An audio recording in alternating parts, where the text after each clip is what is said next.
All right, we're live. Hello, Star Wars players. My name is Bastian Winkelhaus. Welcome to my first video on how to get better at playing Star Wars CCG. I figured with GAMP and its many advantages that we have a lot of players returning to the game in the last few months or 1 or 2 years, and I heard from a couple people that they really enjoy being able to play this game again, that they know from way back, but that at some point they hit a wall in regards to how do I actually play this game, how do I not lose. And I had a lot of fun doing commentary for the NPC, and so I thought that I might to share a bit of my wisdom with you guys. So yeah, I'm planning to do, I don't know, 2 to 4 videos on that thing. Hopefully, this first one will be good and people will want to come back. Yeah, the first video I'm gonna make, the first one here, is about gameplay. I don't know if you guys saw the link on the forums. I think Sacknet it was who made a nice comprehensive list of what I could talk to or what anybody could talk about, and this is amongst others what I'm gonna do. I'm gonna use at first 2 matches, 2 games from the NPC that I did commentary on as a basis, and that's gonna be the games between Haze Hunter and Connor Britton's doubly. I did commentary and found a lot of things that I thought that I could talk about more, and which hopefully will be interesting. So if you're watching this live, if at any point you have a follow-up question or something, just write it in the chat. And no matter if you're watching this live or afterwards, if you have more ideas or other questions for follow-up for another video, just send me a message or post it on the forums.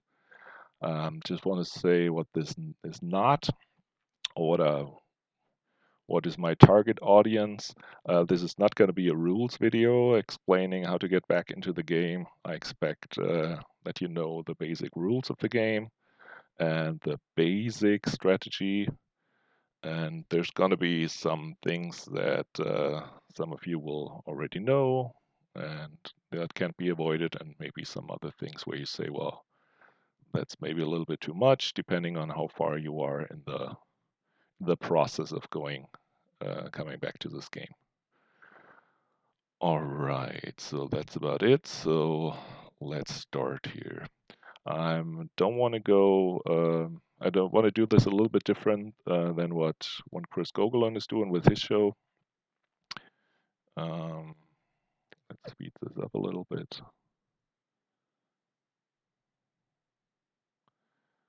All right. So Hayes was nice enough to. Here we are. Wait.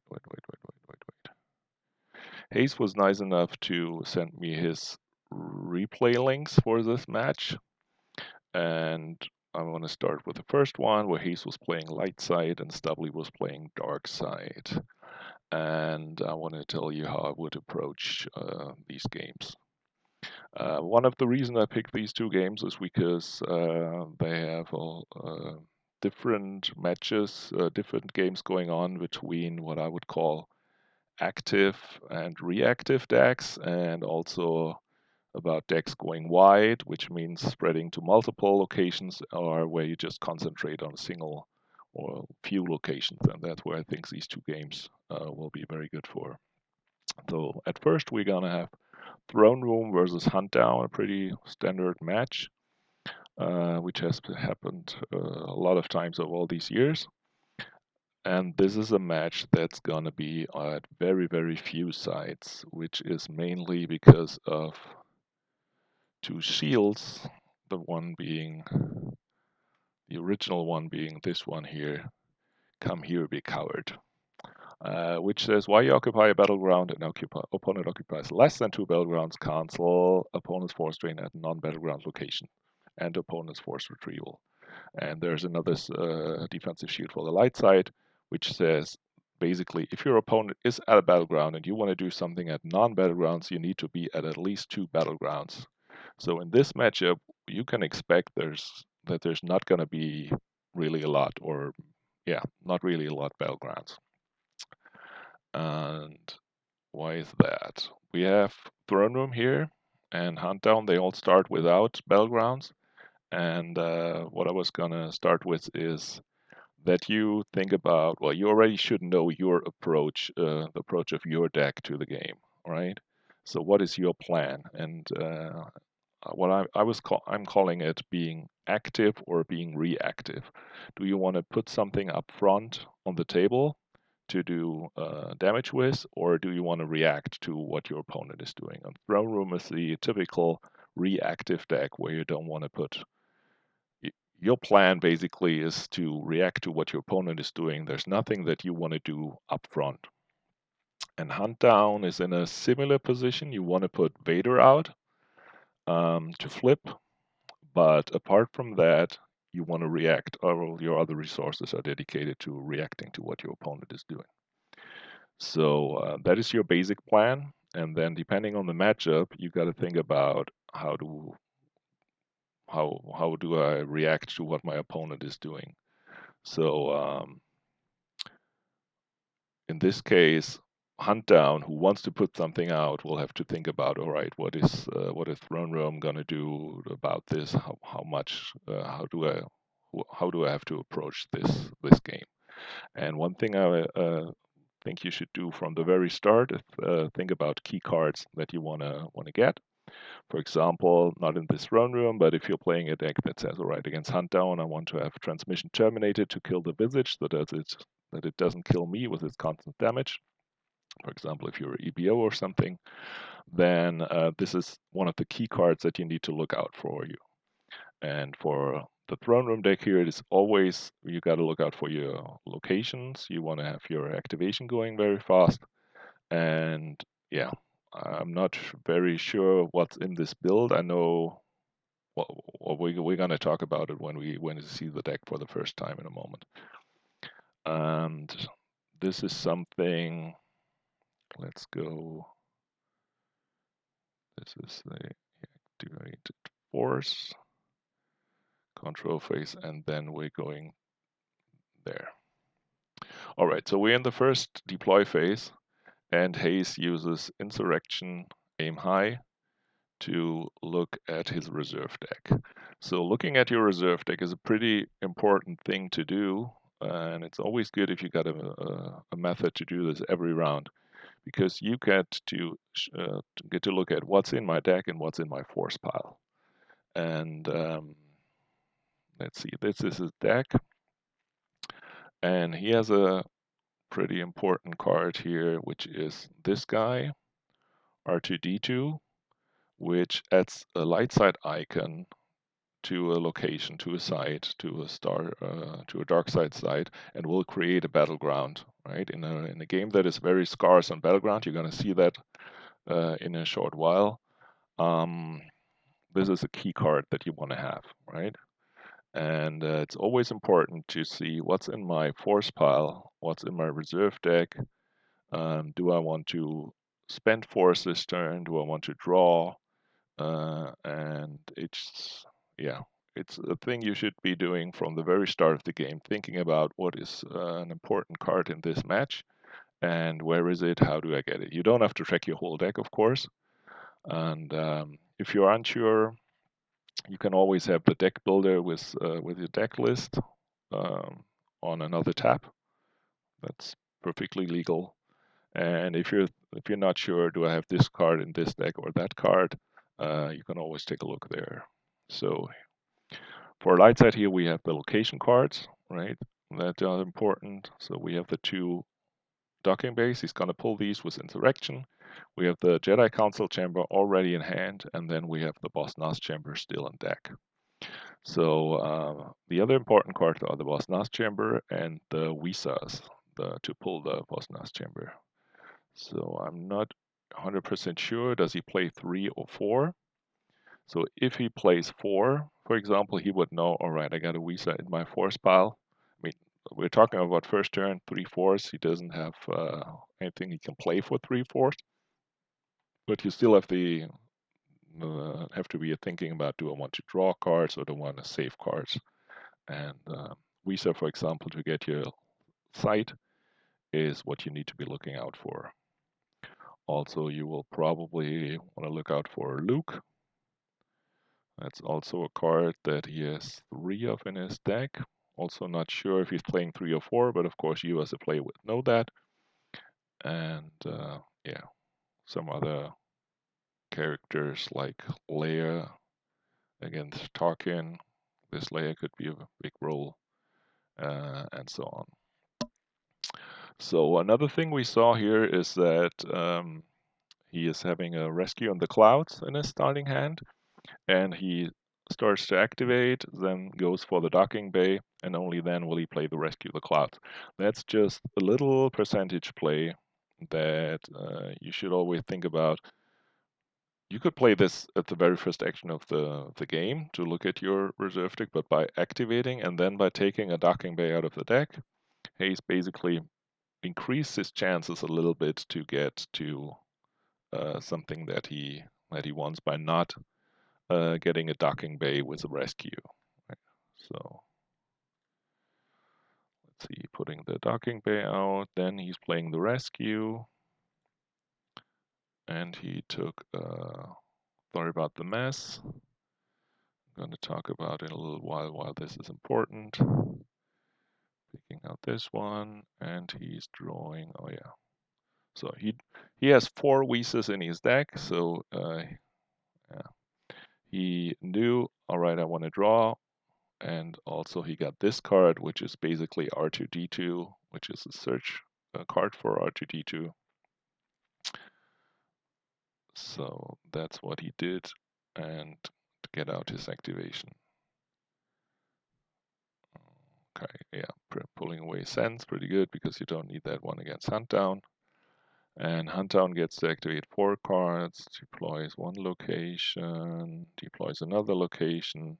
Yeah, this is also, so Stubbly is playing Hunt Down 12 card start, so he does not have any card that lets him search his reserve deck like the interaction here.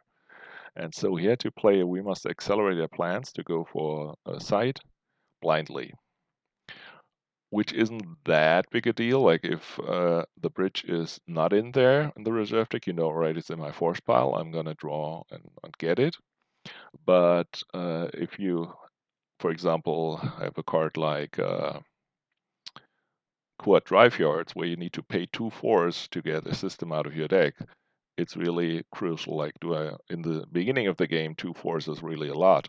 So by not being able to check your deck otherwise, it's possible that you spend 2 fours and don't get the system because it's in your force pile. And worst case, it was in the 2 fours you just spent for the Quad Drive Yards, and you have to spend 2 more fours next turn.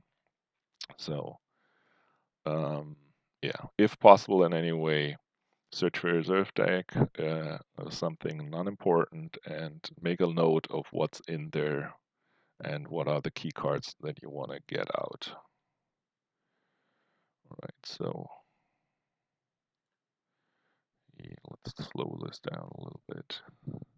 So he drew 2 cards, then played Pointman, and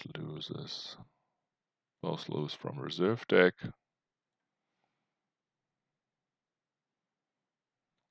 Okay, so now he's, oh, sorry, yeah. He's going for the docking bay. It's not in there, it's in the force pile.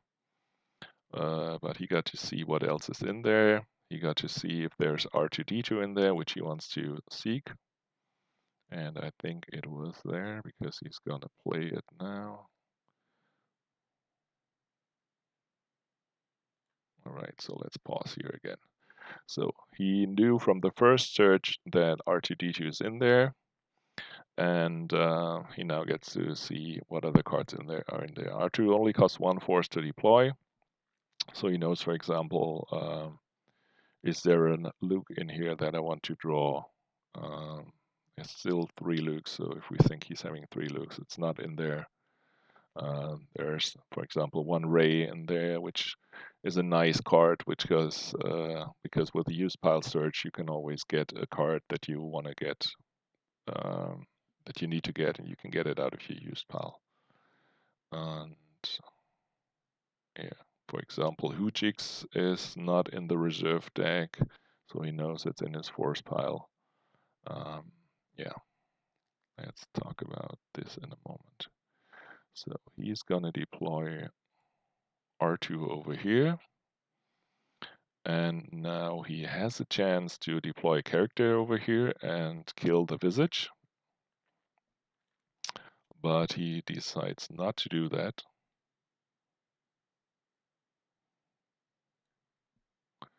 Um, okay, so Hayes is watching and he's gonna walk us a little bit through the strategy here too.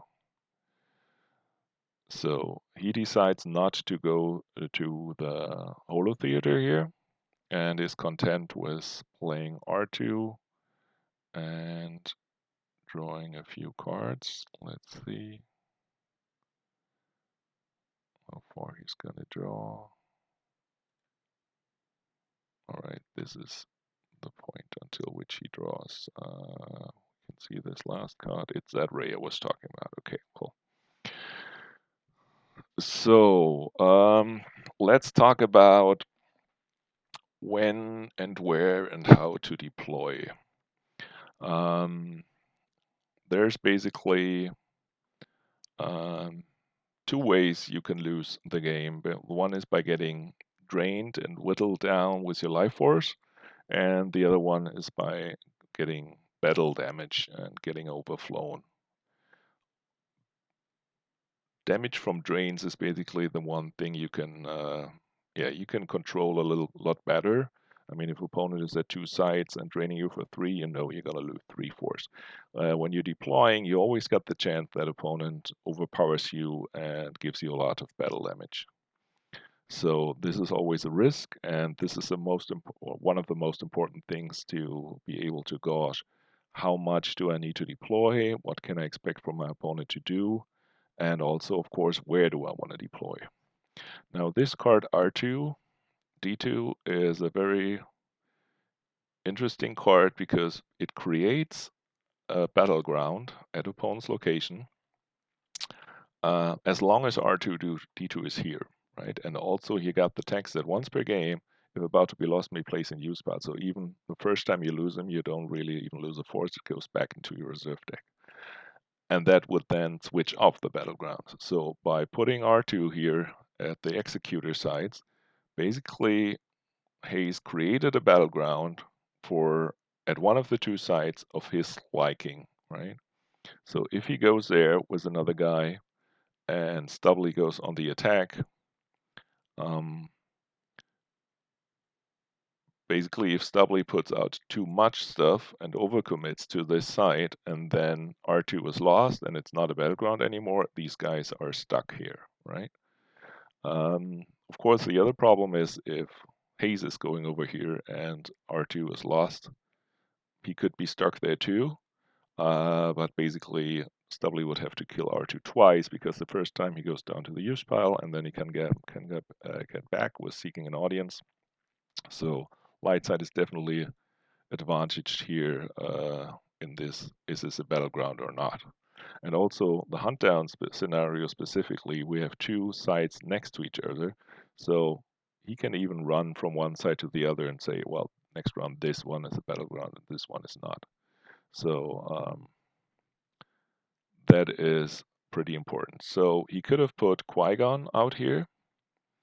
He had exactly 7 force saved, which also would have had an icon as long as Qui-Gon is on the table, which is pretty nice.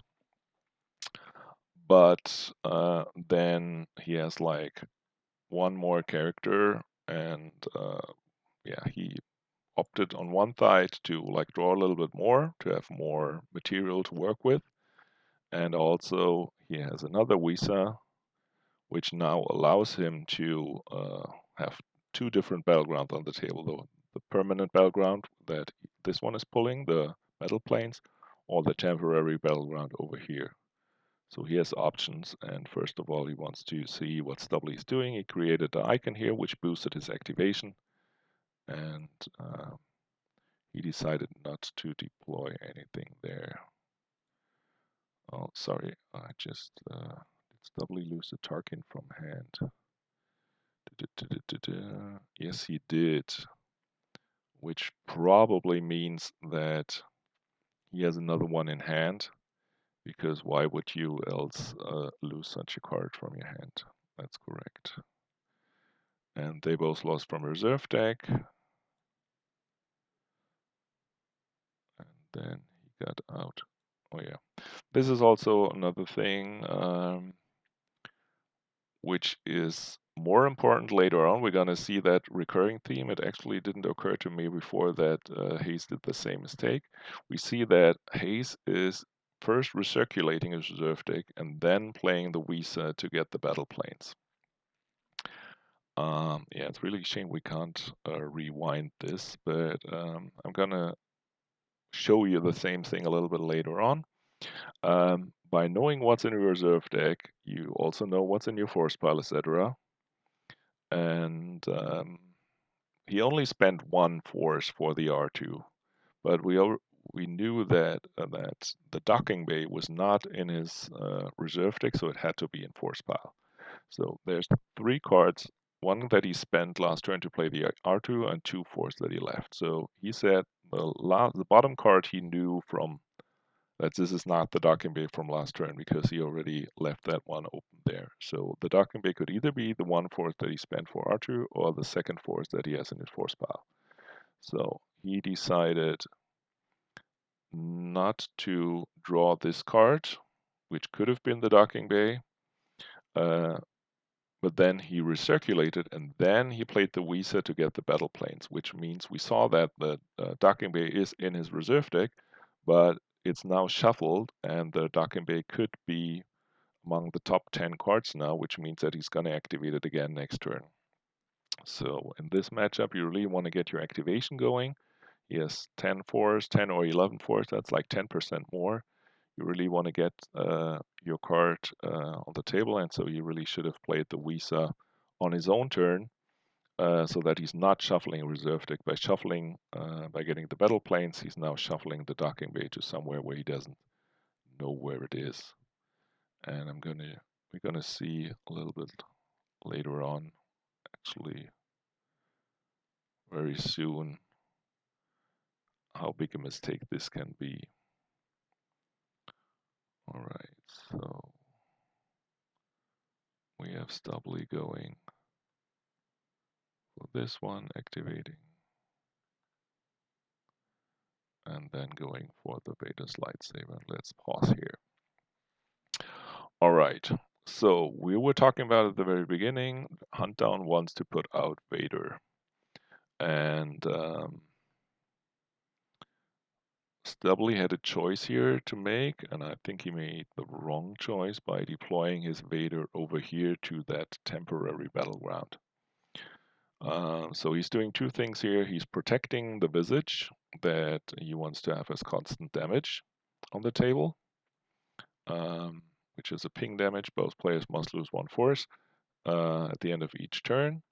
But when Huntdown is flipped, only only the light side has to lose the force. I imagine you know the objective, else you can look it up in the deck editor.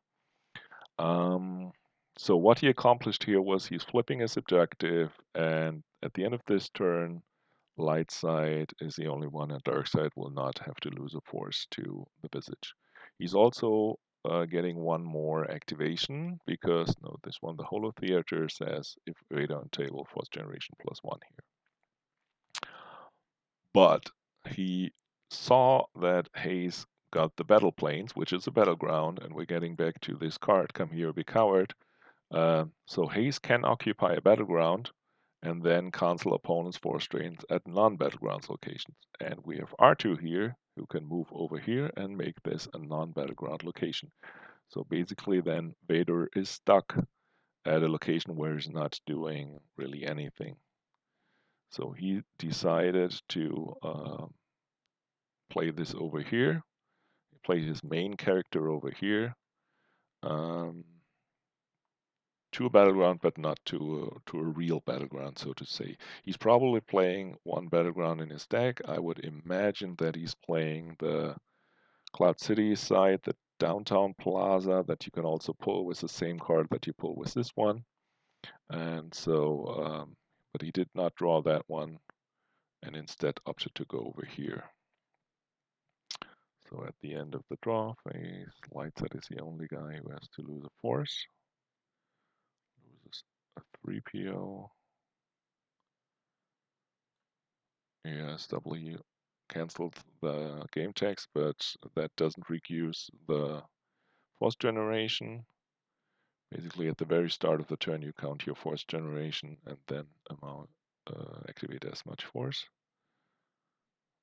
Uh, damn it, my mistake was too slow. So he again checked his reserve deck, see what's in there. And he got lucky that he got the docking bay. And now he's deploying over here. Flip him back. And moving R2 next door to turn off the battleground and then play the shield, which is the counterpart to come here, be coward, and does the same thing. And now this at a non-battleground, he cannot drain here. All right. And then he's drawing a few and leaving 2 force up again. He's losing a Luke from reserve deck, and this one is a Clash there at his hand. Okay, so about deployment. Whoa, come on, Hayes, what are you typing so much?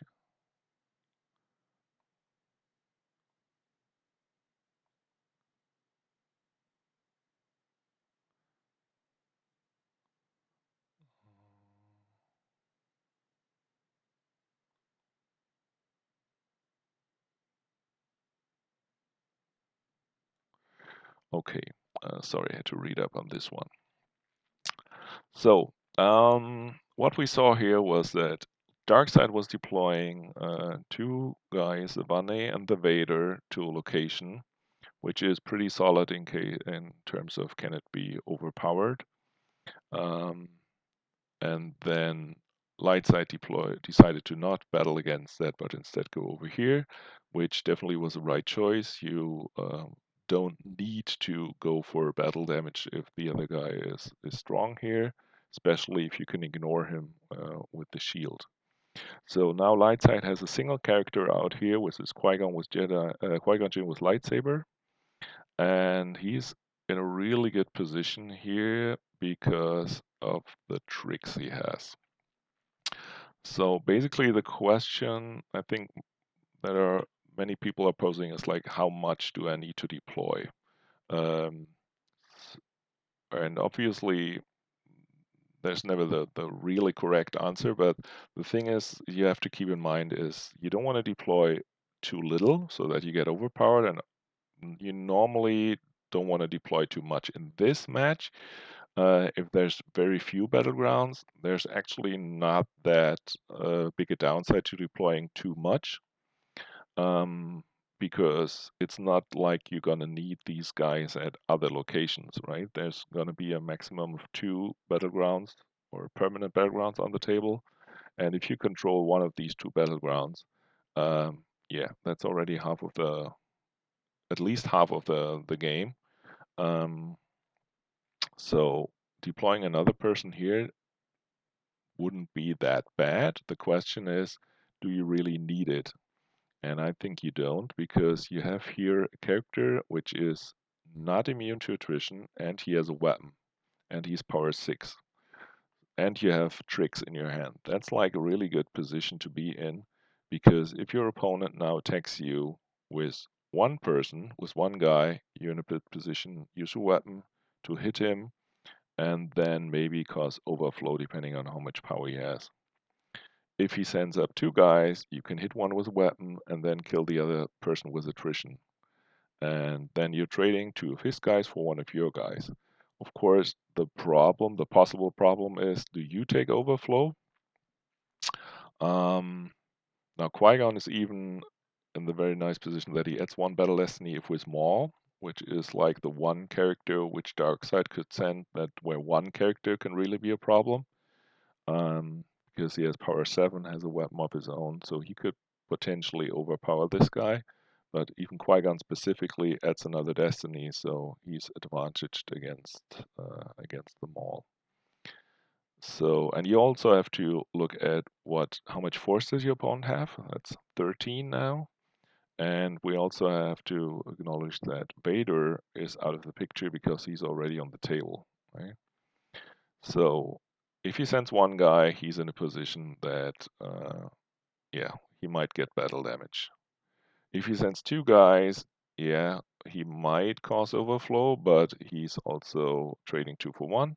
And if he sends three guys, yeah, you get into position where, yeah, three guys, how many good guys can you play with 13 force? Where you, yeah, three guys or more than three guys, and how it gets unrealistic depending on, unless these are numpties that are not doing anything. And also you have the tricks that Lightsetting is having. He's having both, sorry about the mess, to lose one force to place one opponent's character just hit in lost pile, and he's having the clash to put something away. So with these tricks, he's in a really good position to have. He's having multiple tools depending on what the other guy is playing.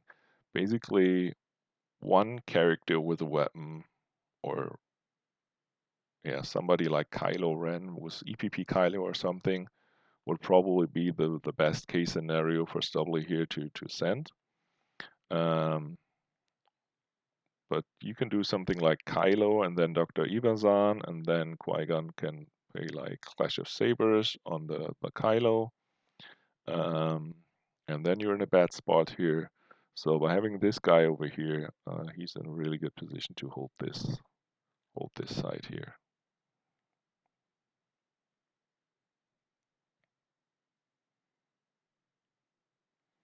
Um, okay, so let's see. Oh yeah, he's having 14 force because then he can activate one more. So Stubbley is now playing the Emperor to the Holotheater, and then using Hunt Down's text, which is not used that often. During a move phase, may use full force to take Vader into hand from a location you control. Cards on him go to used pile, which in this case is his lightsaber. So we know that from last turn, Stubbley he didn't draw a force after his deployment, so he already had the Emperor starting in his hand last turn, and he decided not to play the Emperor here, but instead the Vader.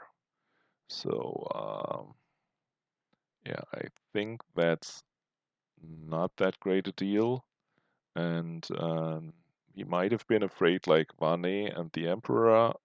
Can they get attacked quickly? But yeah, still not a fan of this. And now he had paid 10 force to get his Vader away from the battleground, the now non-battleground, to play at the real battleground. So he paid 10 force, yeah, for back and forth and not really gaining anything, which in this with this amount of force you're activating here nearly a whole turn. Um, I can imagine that Stubbley has a Force Lightning here in which he could kill this guy. Um, or he could deploy the Emperor here, hoping that he is a battleground that he could drain, but he's gonna move back and forth. And yeah, he decided to do it like this. So now this is an aggravated cause of what I did, what I said about the docking bay. He's now getting the Vader into hand, and the Vader's lightsaber went into his used pile. So with the Emperor, he now has a chance to check his reserve deck to see where his cards are, which is not really useful at the moment, because if you see, all right, this card is not in my reserve deck, it could be in your force pile, it could be in the force that you just paid. Probably it's in there, so you don't really gain a lot by doing this. Also, yeah, so he's drawing a few fours. He's recirculating his used pile of 10. Oh, oh yeah, there he is, sorry. He did search for a force lightning, but probably more so because he wanted to get the force lightning and not because of he wants to see what these two cards are, and he didn't find the force lightning. So now he's playing the battle order shields. Yep, both are losing a force, and he's recirculating. So battle order shield, obviously a no-brainer move. Lightside is in control, so he's the person that's gonna drain here, and then probably next drain here, next turn drain here, and yeah. And even if you don't play this here, hoping that you're gonna be the one to drain, Lightside will deploy it if it's the other way around. So you might just as well put it down and like punish the other person for draining by having to pay force. So what we're doing here, he's draining. Card from reserve deck. Uh, and now, yeah, now the Emperor is searching again for the Force Lightning. So why is he doing this? The only reason I can think of that he wants the Force Lightning in hand now is that he's afraid of some spy and then attack into this one. Which I think would not be a wise thing to do. As a light side player, you're now here in control. You control the battleground. This one over here, dark side is not doing anything, and there's no other battleground on table, or we don't know yet if dark side has it in hand, maybe. So you really want to concentrate on this one. If you're gonna go on the attack here, you risk losing this one, this side, because you're not. Yeah, you're giving up resources from your hand. Don't draw new resources just to attack here into something that, yeah, that's not really very valuable. I mean, you're having two characters here. Um, you could theoretically do something like Clash the Emperor and then beat up on Bane, which is not really a powerful character. But I think it was Eric Hunter who coined the thing like each turn you want to think about what happens if nothing apart from draining happens here for the rest of the game.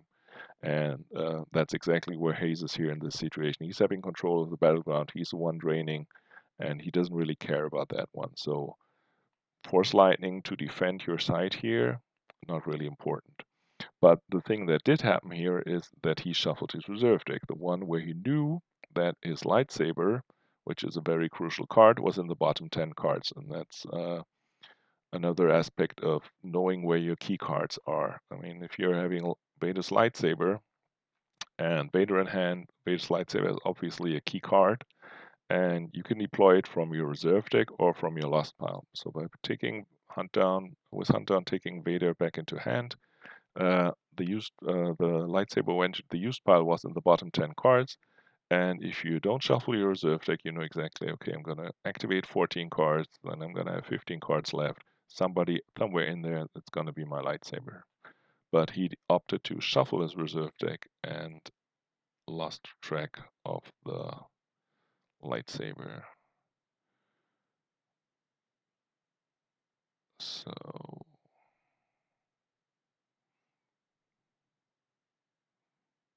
and then he's decided to draw a few more cards.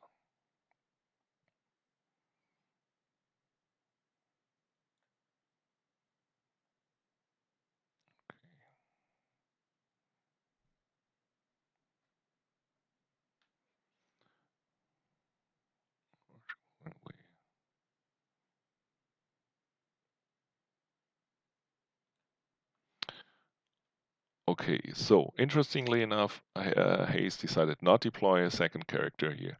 Um, basically, we're in the same situation as before, or nearly the same situation. Stubbley is going to activate 14 force, one war with one, so he's having 16 force now. Last turn he had 14 force to attack into this. Of course, we know that Stubbley has a Vader in his hand, so this one is now in the equation again, but still Hayes decided not to deploy more characters to this site. Um, why did he do that? The thing is, he's still thinking that Qui-Gon is pretty strong on himself. He has the tricks, he has the clash, he has the sorry, so he's not really worried about getting overpowered. And he also knew that the blaster deflection was in his force pile, so now he's also protected from at least one weapon swing. And he drew up for that one. And when you play more characters here, you also run the risk, just as you are playing Clash and you're playing something like Sorry About the Mess, Darkseid has the same tricks, right?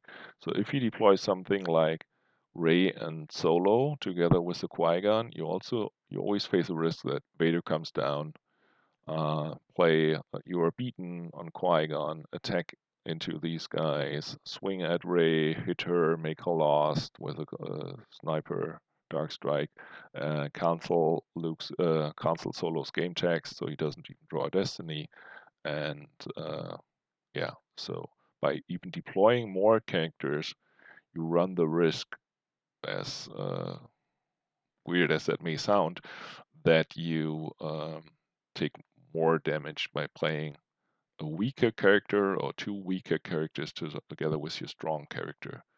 Um, that's always the risk. Also, Darkseid has Dr. Evazan, which can, together with weapons, get rid of characters.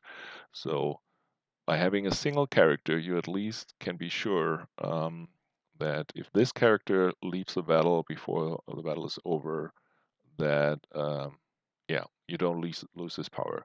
So you're having a power 6 Jedi here, and if you play a character together with him which has lower power, you always run the risk that opponent gets rid of the big power guy and does battle instead with your lower power guy.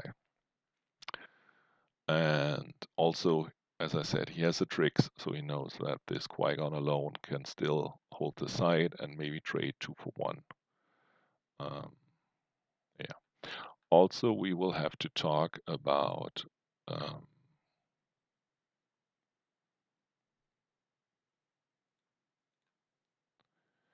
we have to talk about the counter beat. So far we are talking about deploying and then the opponent battling and beating on you. But the thing is, if you deploy, also Hayes deployed something, you deploy against him and try to battle here, then unless all of your characters die from the battle, then we're in the new situation where you basically are the one that deployed and can be battled. So you deploy, the opponent beats, and then you can counter beat. So this is also why Qui-Gon with his weapon is a very good character, because you can, with 16 force, it's hard to be sure, like, all right, I'm deploying these 3 guys, get rid of Qui-Gon, but Qui-Gon is getting rid of 2 of your guys, and suddenly you're there with one single guy, and you got the risk of getting beaten up by him, right? Because he has saved 5 force, he has 14 force that he can activate, so that's the real risk if you want to attack into this. So, and also, of course, we're still waiting for the second battleground, and as Hayes just put it, he doesn't want to be, I'm draining here, you're draining there. He wants to have stuff to attack the opponent at the other side.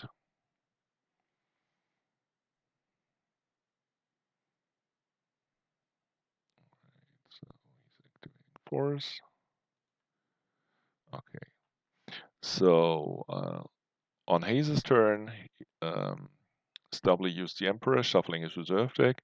Now he's immediately deploying the Vader without using Emperor before and checking his reserve deck.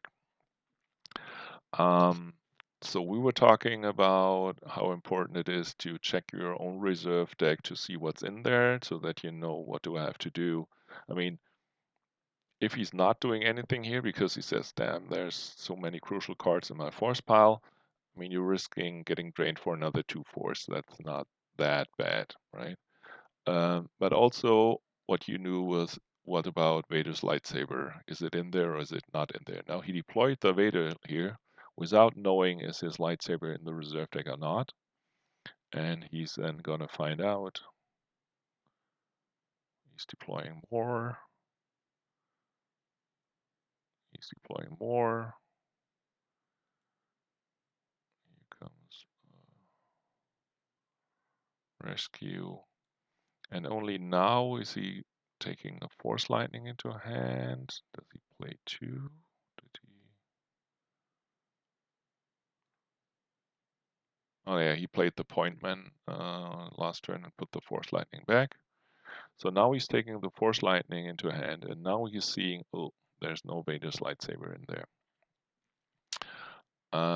So basically you deployed your guys, and then you find out, oops, I come to this fight unarmed, which is not a clever thing to do.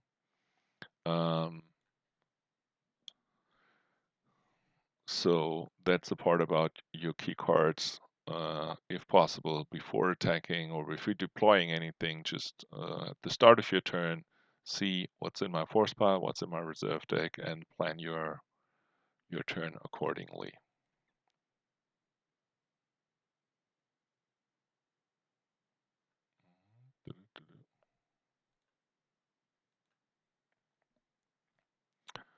Okay, so he put 3 guys out.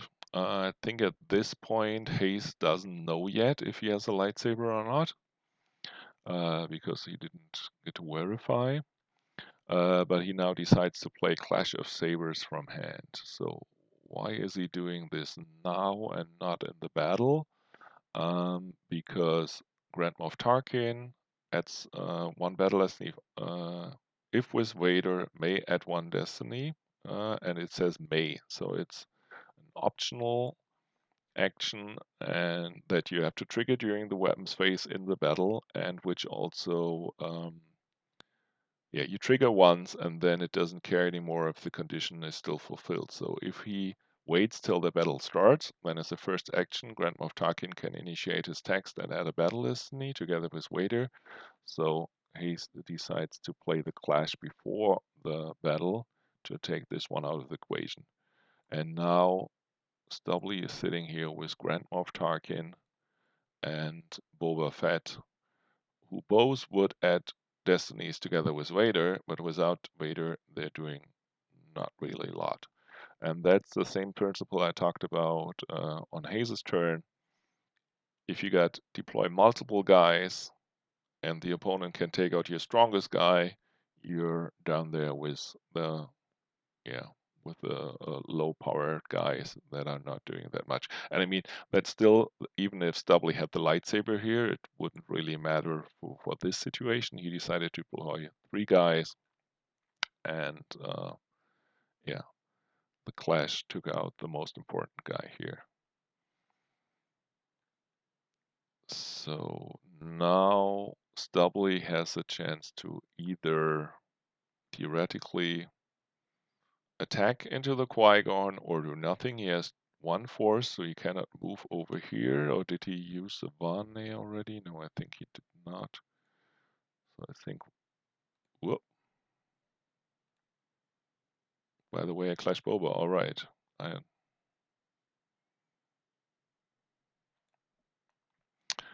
Yes, he did. So he decides to clash Boba Fett to prevent his text of exchanging a card.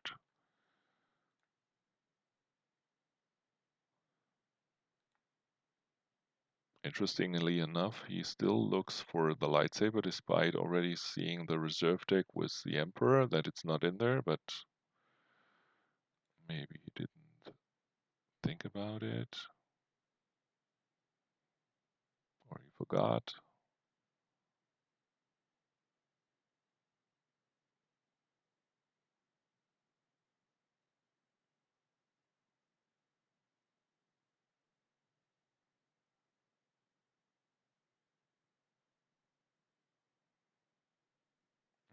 So, and here Stubbly is moving away. He's not battling. And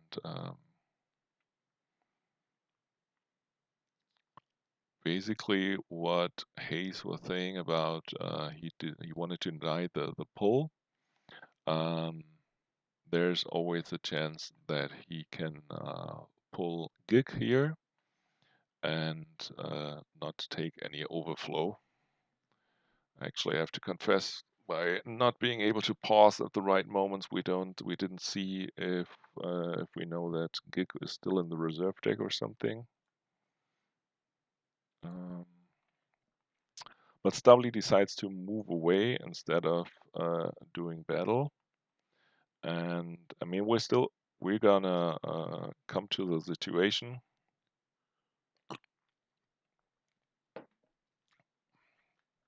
where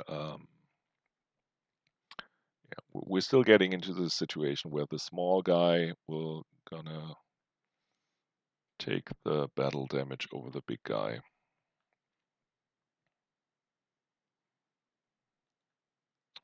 Damn it. So he moves over here. This one is clashed, and now, of course, he's already in a bad spot.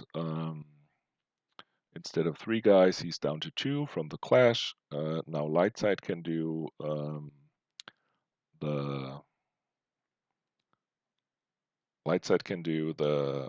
sorry, has the initiative, so get the first action during weapon segment for something like sorry about the mess.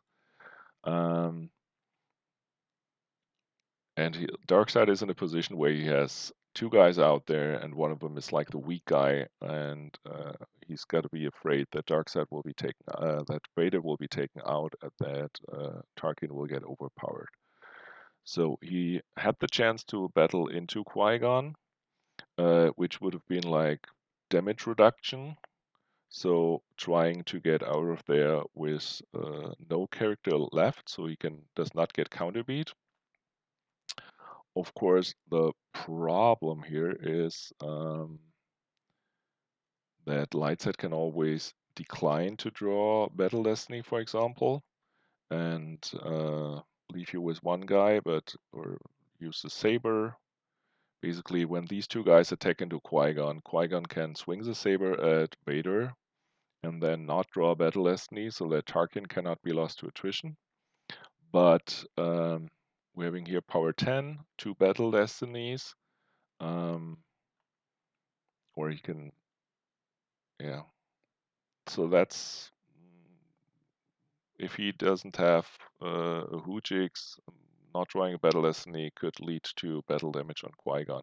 He can of course swing at Vader, kill him with sorry about the mess, but then you're still having a power 4 Tarkin with 4 feet, and you're getting out of this at least without getting any battle damage, right?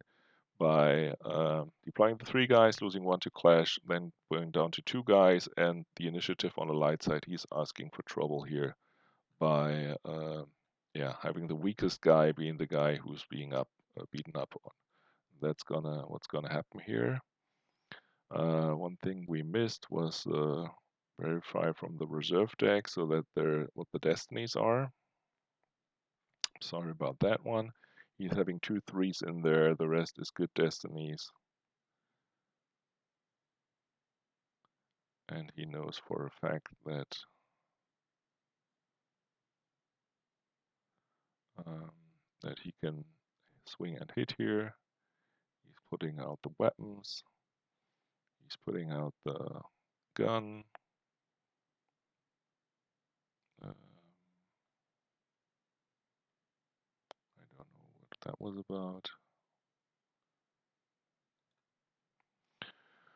All right, so let's talk about how much Hayes is putting on the table here. Maybe, or let's just wait for the battle. He's having this layer starting out to cancel Tarkin's game text because that's the only thing that Darkseid can do here. Then he swings the lightsaber at Vader, which gets cancelled with force field, which gets grabbed, although that isn't that important. That's unimportant. Force lightning over here. And then, yeah, we're in the Skywalker's moment. Oh, sorry, I forgot to mention one thing. At the end of Darkseid's turn, Darkseid lost a gig from reserve deck. So this is the card that um, basically is the one that saves you from taking all this battle damage. So basically, Lightside knows that he can win the game on the spot here by doing lots of battle damage, assuming that Darkseid plays only the 1 gig, which is a very sensible thing to assume. Um, so yeah, makes sense now. Yeah, I actually didn't see that earlier during the NPC when I did the commentary, and I'm actually gonna explain why, even if you don't know where the gig is, why this is the right thing to do. And this is specifically in this matchup here against Huntdown, and in the situation that we're in a match play. Normally, match play is a very specific situation. You should only worry about how do I win this game. But in the match play situation, Hayes really wanted to win with as much differential as possible. So he wanted to end the game quickly, and the Visage else pings both players for the rest of the game, and so you want to end this quickly to not lose cards to the Visage. So this is why he's going all out here and taking this one up. He's playing Skywalkers now to adding 2 more battle destinies. Um, this one over here. And then he's firing the weapon, and unfortunately he's doing it a little bit wrong. Um, Basically, he's having the blaster rifle, which makes immediately lost, and he knows that his destinies are all at least 3, and the only 3s in there are characters. So he has this one, add 3 to your total weapon destiny, and he has this one to redraw a card. So basically, if opponent has close call to subtract 3, that's a possibility, but if he's having a dark time for the rebellion, which is also staple card in Darkside decks, he's also foolproof against this shooting at Vader here. So he shoots with +3 from the interrupt.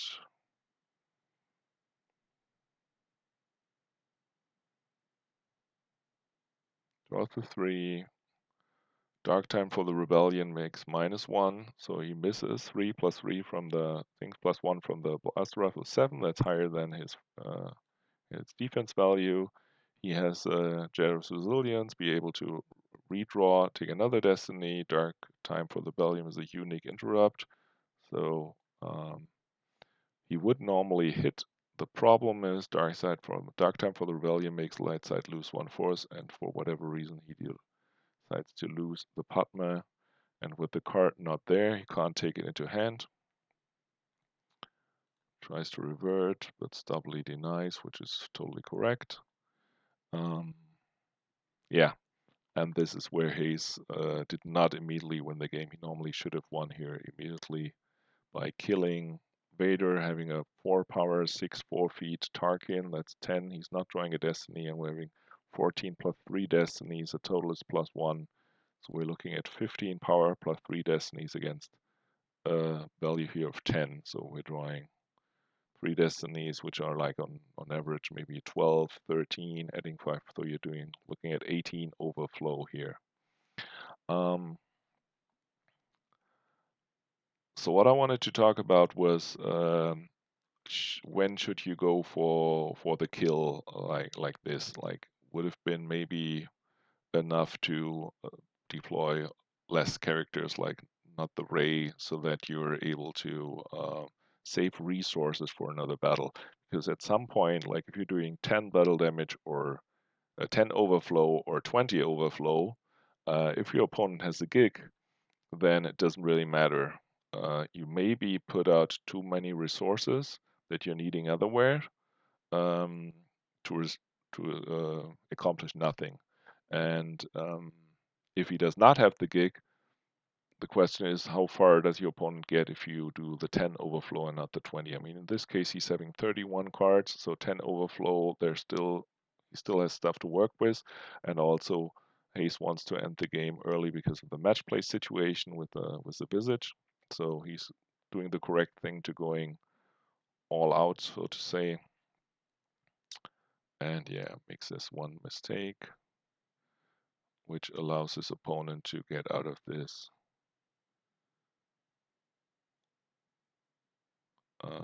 Yeah, with virtually no overflow. And obviously that's a big mistake to make, but that's not what I wanted to talk about in this videos here. It's more about the strategy behind stuff and not so much the single mistakes. But basically the strategic error here was already to deploy like this um, and not take out the Qui-Gon or try to take him out with like a single Vader. By the biggest problem here was that Stubbly was playing out the Vader and was playing out support characters that did not a lot unless they are with Vader. And then he also did not give Vader his lightsaber, and maybe something like just Vader and his lightsaber and go to the attack would have been a better choice. You have the force field probably to stop the swing, and then you can take a swing at Qui-Gon and yeah, let's talk about the tricks that Stubbly had here. He had the force field and he had the dark time for the rebellion. So a much better play would have been to go like just Vader with his lightsaber if you're not shuffling the reserve deck like he did, and then play nothing else and just battle here. You got the force field to prevent the swing. You got the dark time for the rebellion to reduce his battle destiny to probably less than a 5, and then Vader can survive here, stands here with his lightsaber, and yeah, you don't get into this situation. Of course, then you have the same idea. You have Vader, Lightset can attack into this, can get the lay down the counter beat. But at least then you're having like Vader with his lightsaber. You threaten to have something like Gig and be able to take out multiple characters with the Vader. You maybe you find the Gig, and then you're in a much better position than putting out these support characters that are having troubles without the main character. We're gonna see about the importance of smaller and important and um, support characters in the second game, but this one um, in this match, that was clearly the theme. Yeah, he's having guys here that he didn't draw last turn, and which, uh, yep, let's stop here. So he decided to deploy two bigger guys, go to the battle together with the Boba Fett um, against these two guys. Um, so basically, we're still having this one battleground that we're fighting over. Light side has having two guys with lightsabers now. There's a third character over here which couldn't come over because of no force. And dark side is basically saying, all right, this is the last time to strike. He did not whittle down light side with his previous deployment, Vader, Boba, and Tarkin. He was probably hoping to have less opposition than this, but that's the way it is. And he's going on the attack here basically as a last-ditch effort. He has 3 cards in hand. He has a feeling that he can't wait much longer. He's swinging lightsaber. He gets blaster deflected. Luke's lightsaber gets swung, and he swings at Dooku. And we know that in his previous deploy phase, Hayes checked his reserve deck of 7 cards and knew these were all Destiny 3 or higher. The 1/3 that is still in there, I think it was Corn Horn, he can still Jedi Levitate, so we know he has good Destinies here because last turn he drew like 5 of them. No, 4 of them, 1 for the Weapon Destiny and 3 for the Battle Destiny, so he still knows there's good Destinies in there. That's like the other thing you do by checking reserve deck. You're looking for key cards, but you're also checking your reserve deck for the destinies. So he knows he can swing at the big guy. He's now actually making a mistake by spending a second, sorry about the mess, to make this guy lost.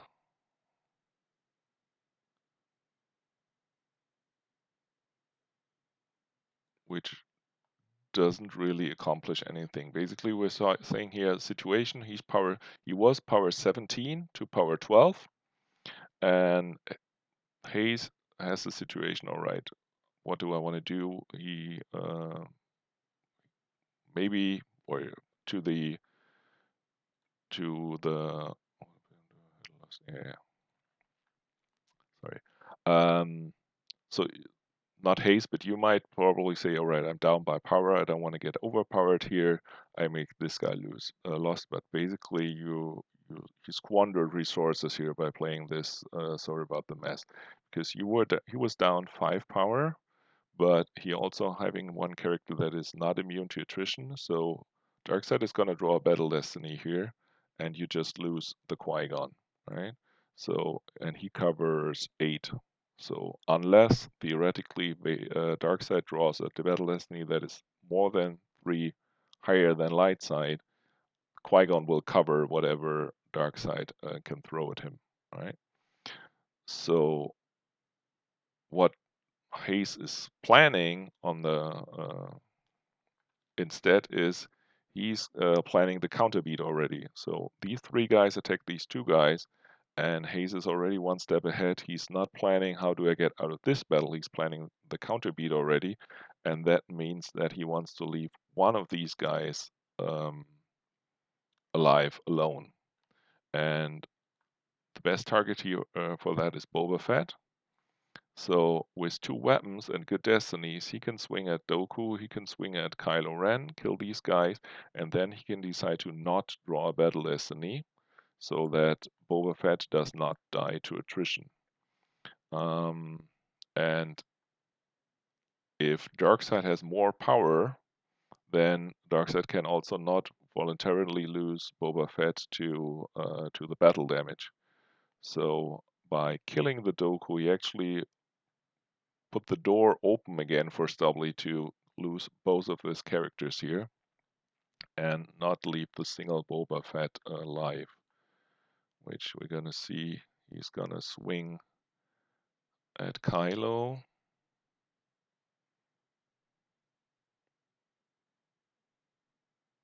and hit.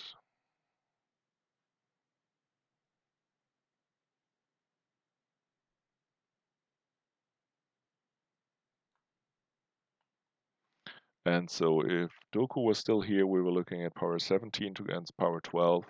5 difference. Lightside opts not to draw a battle destiny. So Darkseid draws one battle destiny, and it's what he's drawing. He's drawing a 4, so he would be power 21 to power 12. That's 9. Here, Lightside has to lose Qui-Gon and one single card, but would be in a position to take out the Boba Fett with Luke or something like Anakin and just totally overflow and end the game right there. So actually, by getting rid of the Doku, Stubbly could have gotten out of this alive by not drawing a battle destiny, and then having some battle damage to which he can lose Boba Fett. Which probably is still not a good situation. You're still in the situation where you're not at the battleground, at the single battleground, you're not doing anything here, but at least you got the visage going on and reducing the differential. And also, we still have the second battleground that you can put on the table and maybe regroup there. but that's not what's happening here. Light side opts to not draw a battle destiny, and then we can just fast forward this.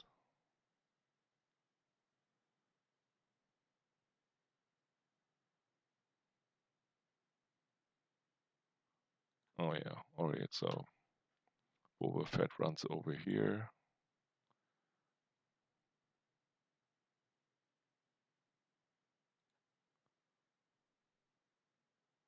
Yeah. And nicely, Hayes lost off the top an Obi-Wan with lightsaber. He basically has two options to get this back. He plays Jedi Levitation to get it back. He could have also used Walkling and then play the Ray. With Walkling, the OP goes into the use pile, then you play Ray and get it out of use pile. But he decides to do it that way.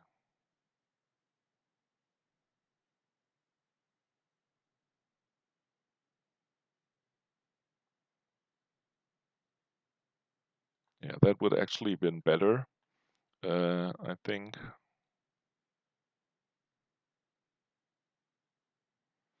Um, in this situation, Hayes paid 4 fours for the Jedi Levitation to get the EPP back, and then after the 4 fours, the oh,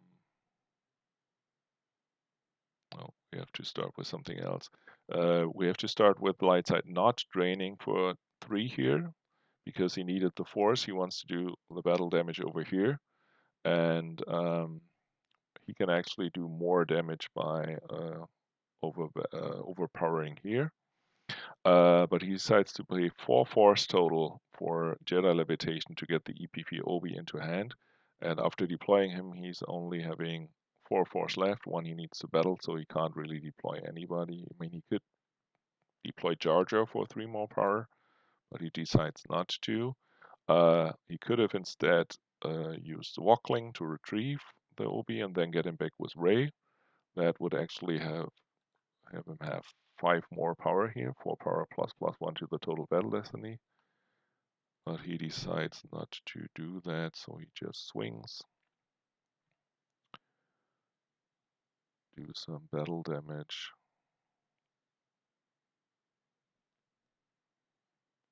So he causes some overflow. And he still has these guys to quench whatever Darkseid might still be doing at the second battleground. But I think Stubbly loses the battleground here at some point. Well, yeah, you now have this location totally locked up. And I think the rest of the game we can fast forward. That's not really happening. Oh, there comes the location. Yeah, he's putting something out there. We have a little bit going back and forth, but you can see how far down in differential in life force W is. And I mean, even if nothing happens here anymore, Lightside can just drain you for 3, drain you for 3. Darkseid drains here for 2. Lightside is already ahead, so Lightside is winning this already by a mile. Um, and this is just cleaning up.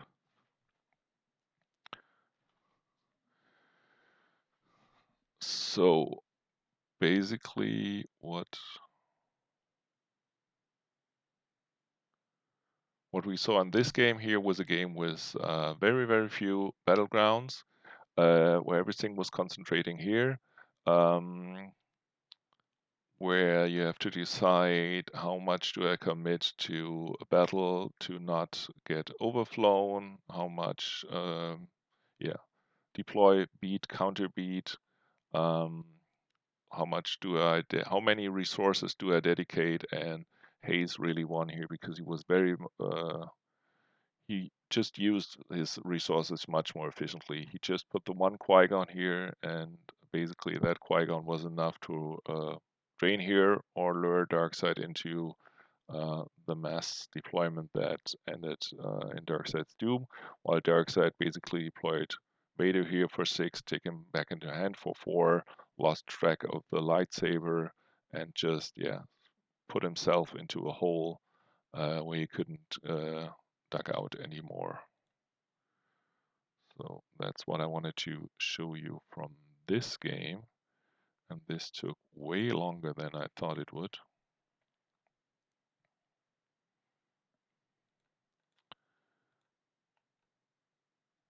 So this is now 1 hour 20. The thing is, should we do the second game too? And I think we should, unless you guys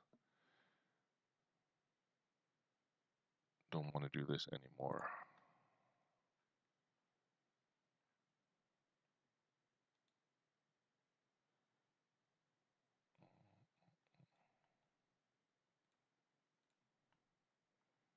Yeah, we don't have to watch the rest of this game. Lightside is taking this under control. There's a little play that's they're talking.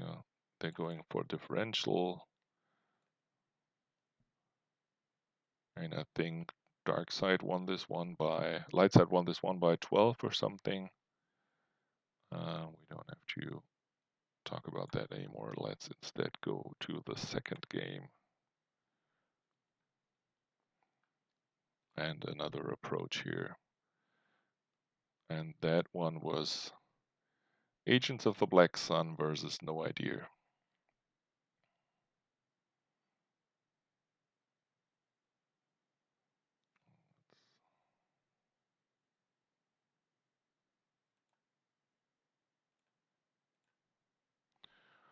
Alright, so I'm gonna do another video at some point about deck building. Here we have multiple starting effects. We have Wipe and Imperial Decree. We're gonna talk about that one later. So basically, Darkseid has 4 possible starting effects and decides to take the Decree against No Idea. No Idea takes the usual 3 effects. He starts by getting out, if he, I don't know, let's just assume we know Agent of the Black Sun. You got Zizer's Bounty that he's pulling over here. Again, we're we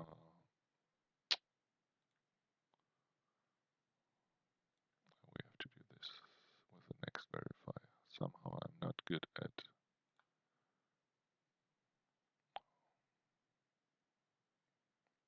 The problem is that this window, the verify window, the deck search window, because I moved this.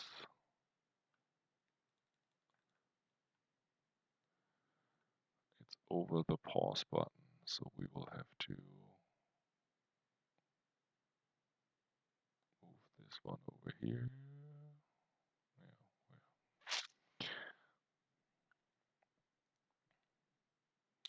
All right, so we missed the verifies. That's my mistake. Basically, well, we can just go back again. Sorry.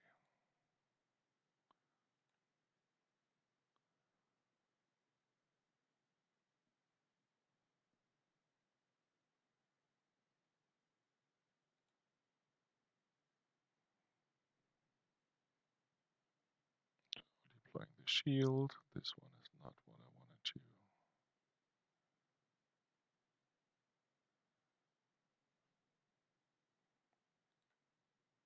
Alright, so he's using the new effect to make his 2 aliens into agents. And then he's activating Force, deploying the location. And that's where we're gonna stop for a moment. Okay, let's just make this a bit smaller. Okay. So in this second game, we have Agents of the Black Sun versus No Idea. And now this is going to be a very different game in regards to the battlegrounds. There's going to be many more battlegrounds on the table. Darkseid will play a total of 4 battlegrounds, three three locations, and the system. Now the system at the moment is not a battleground, but once anything is deployed here, it's going to be a battleground first. Darkseid is going to deploy here, and it will get 2 icons. And even if Lightside takes this over, there's still an icon. So this is basically, for all purposes, a battleground. Lightside starts with 2 battlegrounds. We'll play at least one more battleground, the beach. Some builds also play the docking bay. So we're gonna see a lot more battlegrounds over here. So something like "Come Here, Big Coward" shouldn't be that big a deal. Um, and that's the thing why Hayes, by the way, in this matchup decides to not deploy this location. Because "Come Here, Big Coward" is not a factor. He would have to have Lightside not be on 2 battlegrounds, which is hard to do. We're going to see. And so the Lightside drains force drain +1 here. Um, there's no upside for the Darkside if Darkside wins this location, because Darkside cannot drain here. So he's not going to deploy this one and not get the force, because "Come Here, Be Coward" is not going to be a factor in this game because of the many battlegrounds that are in play here.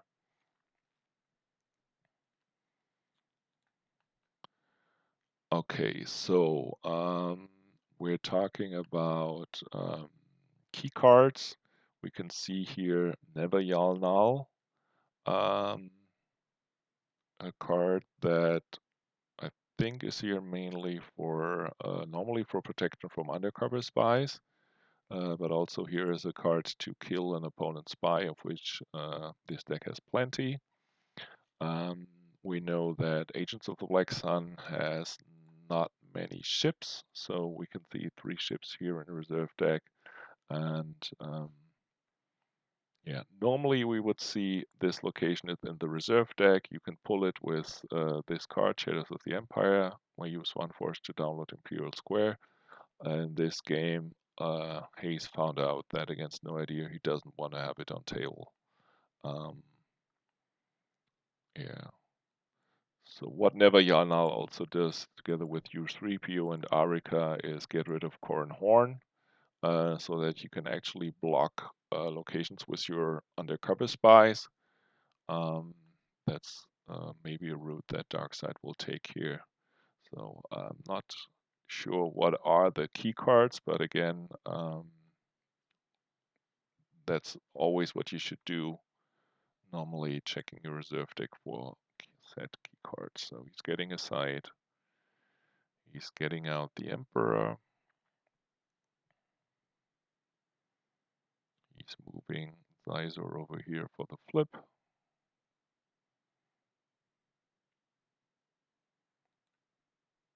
And yeah, passing it over to the opponent.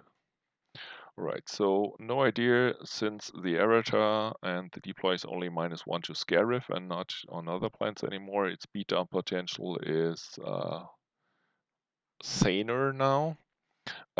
Basically, he's deploying a Sizer over here with the Sizer's bounty in hand to protect him.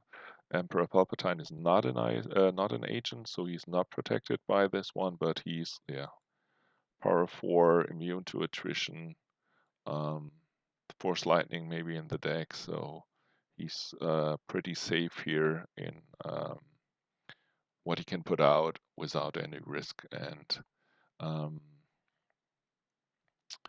yeah, I think the thing here is we were talking in the first game, what is your approach to the game? What can you expect? And agents definitely wants to be flipped and wants to do damage with the objective.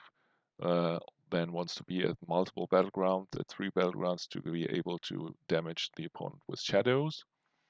So very different game than the one before.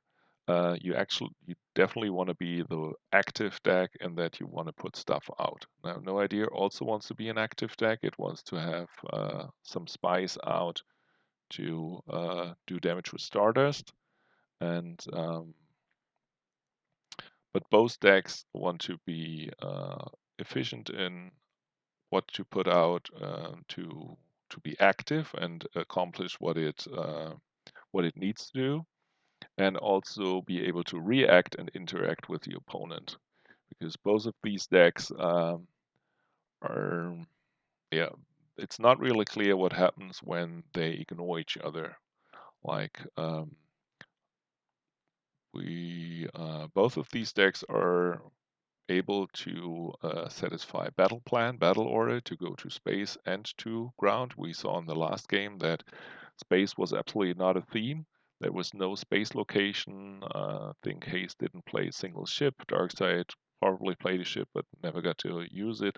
This one is going to have many more locations on the table and many more uh, things where you can play something.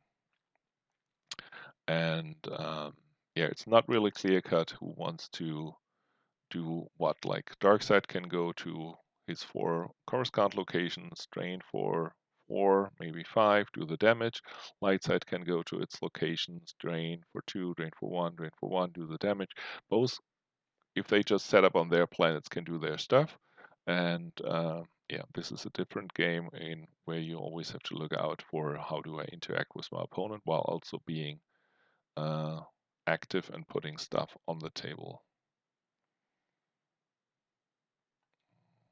He's taking Force Lightning into hand.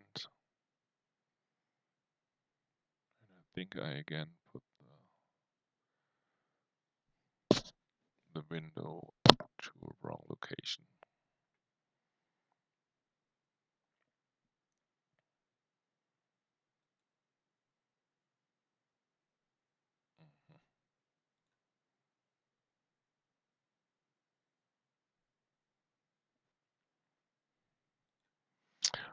All right, so in this case, I'm not sure if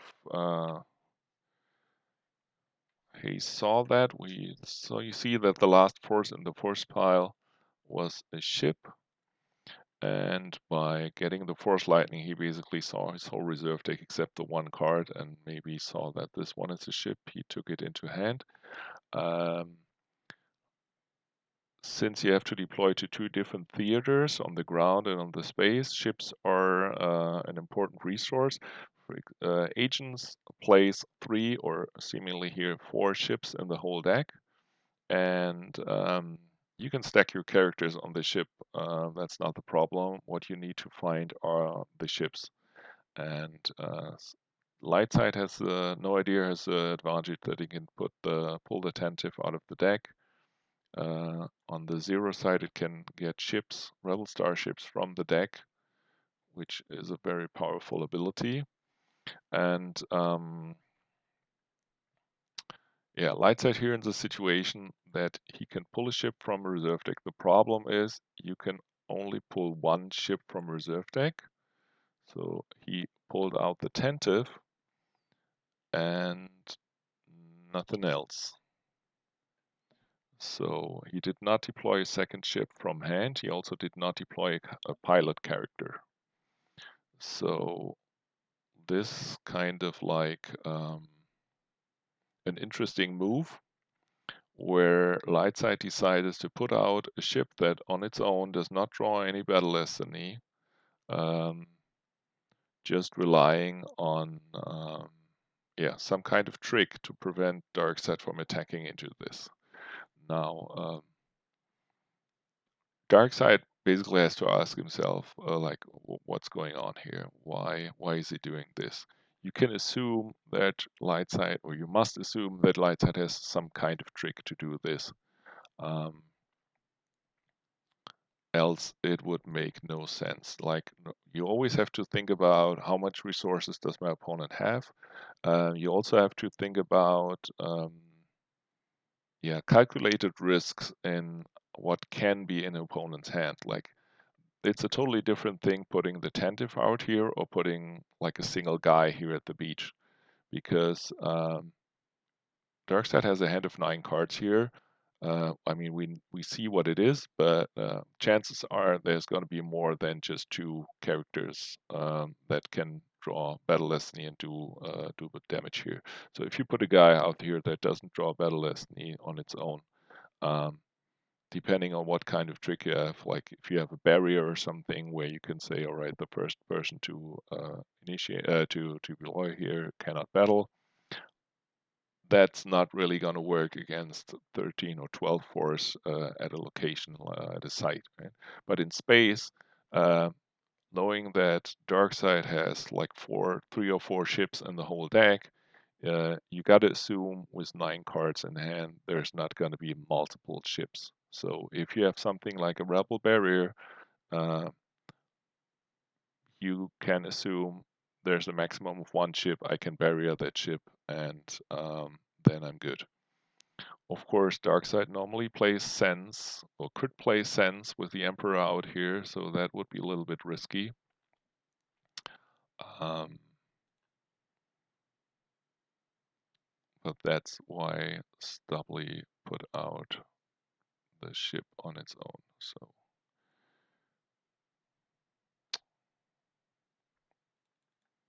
I really need to move this one.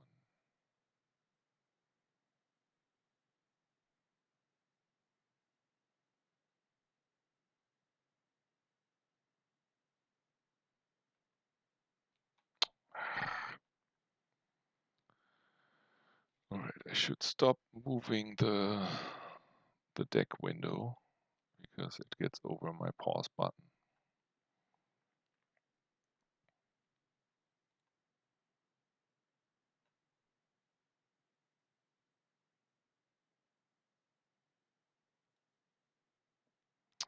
Um,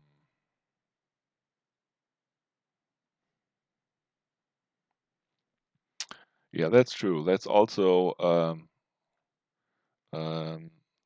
AOBS is indeed very hard to play, and it's totally different from the decks we saw in the first game. That's what I also why I also thought that this match is a good thing to use for this video. Um, so we're seeing here that Darkseid is not taking the bait of attacking into this, but instead going um, for its own game plan. So we have to assume that there's some kind of trick um, by just putting this lone tentative here. And Darkseid decides to leave this one alone and go here. The thing is, this one is at hyperspeed 0 or what's it called? 0, and this one is at 7. Is it parsec or something? I don't remember. Um, so the ships cannot move from one location to the other. I think maybe the new Falcon could do it, but no other ship can do it. So by Darkseid says, "All right, I'm gonna leave you alone here and just gonna go over here, and I don't want to interact in space, but instead I want to set up over here." And Lightside will probably still have to do something here and not leave this lone ship that's not drawing Battle Destiny on its own for the whole time. Um, so this is like, yeah, using your resources, trying to deciding where do I want to be active, where do I want to be reactive. Just because you can react to something doesn't mean that you have to. You have to see what are your resources, where do I want to use them, and basically saying I want to use my ship um, to fulfill battle plan, battle order, to be able to drain for free. But basically, I'm stronger on the ground. I have fewer ships and light side. So just because I could theoretically, this looks like a good opening. I shouldn't necessarily attack here, right? So that's why Darkseid is going over here. And that's yeah, the thing you got to think about: where do I want to spend my resources? Not only um, from the fighting aspect of it, but also from the where do I want to set up aspect. In the first game, there wasn't that much choice on where to go. There were just one or maybe two battlegrounds. But here you got a choice, and yeah, it's knowing about what's the strengths of your deck and how do I want to use it, and what's probably the strengths of the opponent's deck.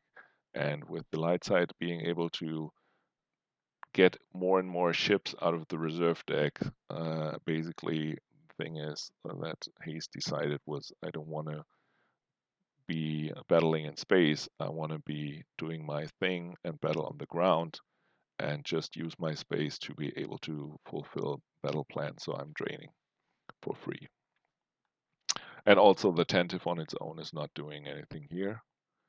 So that's what he's doing over here.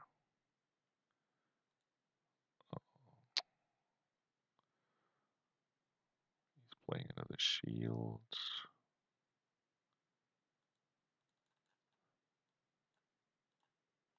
Okay.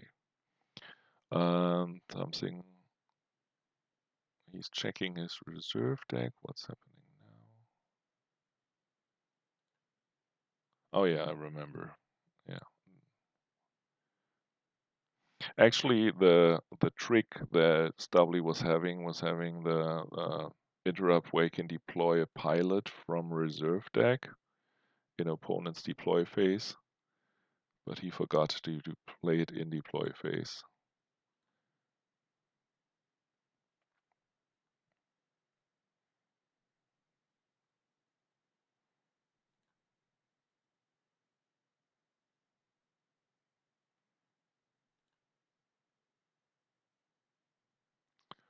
Okay.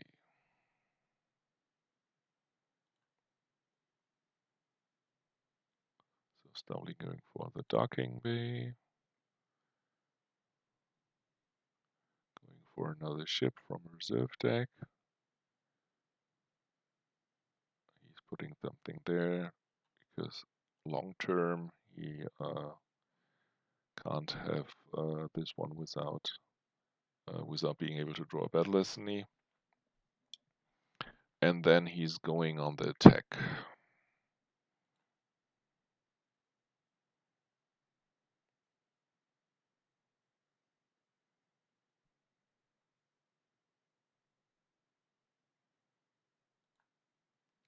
So,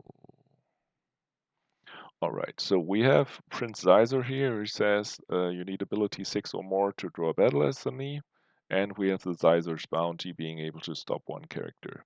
Darkseid is playing against No Idea. No Idea as not no Jedi's, but instead actually small ability guys. So you need 3 guys here to have an ability of 6 or more and be able to draw a battle destiny. So he waits for the third one, deploys the Zeiser's bounty.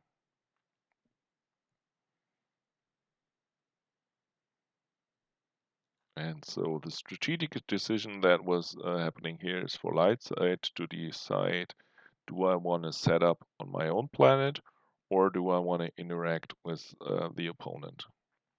So he deployed in space.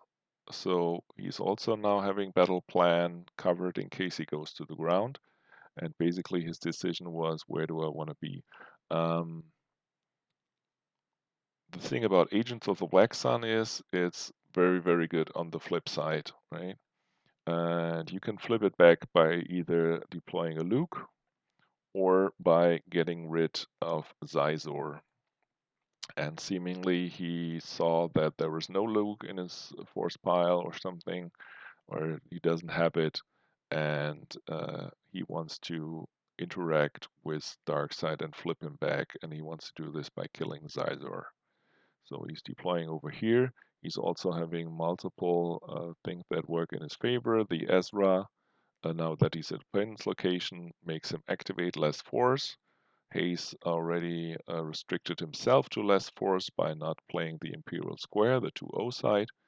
So, and Lightside doesn't really have a lot of weapons, but he's having the one weapon here, with which he would be able to maybe shoot at Zeiser. And again, we're having 3 characters here. Um, the same problem as before, that you can get, like, Darkseid can maybe get rid of some of these. Um, yeah, but he decides, I don't know what tricks he might be having. Normally Lightside wants to flip to be able to protect these guys. I'm not really sure. He lost a force. There probably will be a rebel in here already, but he decides to go over here. Now he can't initiate the battle here. He's not going to draw a battle lesson. He could be shooting at Sizer, but then he's going to lose another guy to a battle lesson from Darkseid and would be very vulnerable to a counterattack. So this is not happening.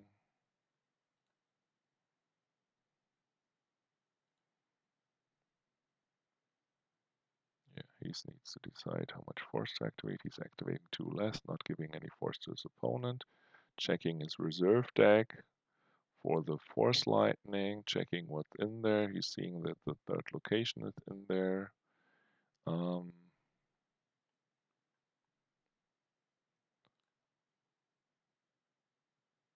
Then he can also, oh yeah, he's draining first.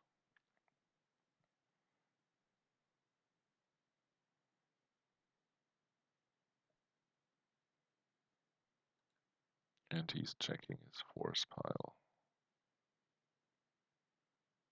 Oh yeah, no, that's first, there's the damage dealing. Putting the Force Lightning back to check his reserve, check his force pile. So that's a very powerful ability from Agent of the Black Sun. So not only can you check what's in my force pile, what's in my reserve deck, you can also actually take a look at what's where in my force pile, and can take a card into hand with Shadows of the Empire. This is like the checking your stuff on steroids, because you can get exactly, well, might be able to get exactly what you want. Like if you want Aura Sing in here, it's probably pretty hard to spend exactly 1 force and then be able to do this. But like if it's a Dengar you want, you can go like, all right, there's 4 force on top. I play something for 4 force and then take this one into hand. We can see that there's a lot of ships in here. So we know that he can either now, what this ship he already has on table, he has 2 of them. But these here, we know that either he can get them now or it's going to be a while till he gets to see them again. And he's going for the side now, is he not? Alright, he's getting the Dengar, what I was just talking about. He's deploying the Dengar over there.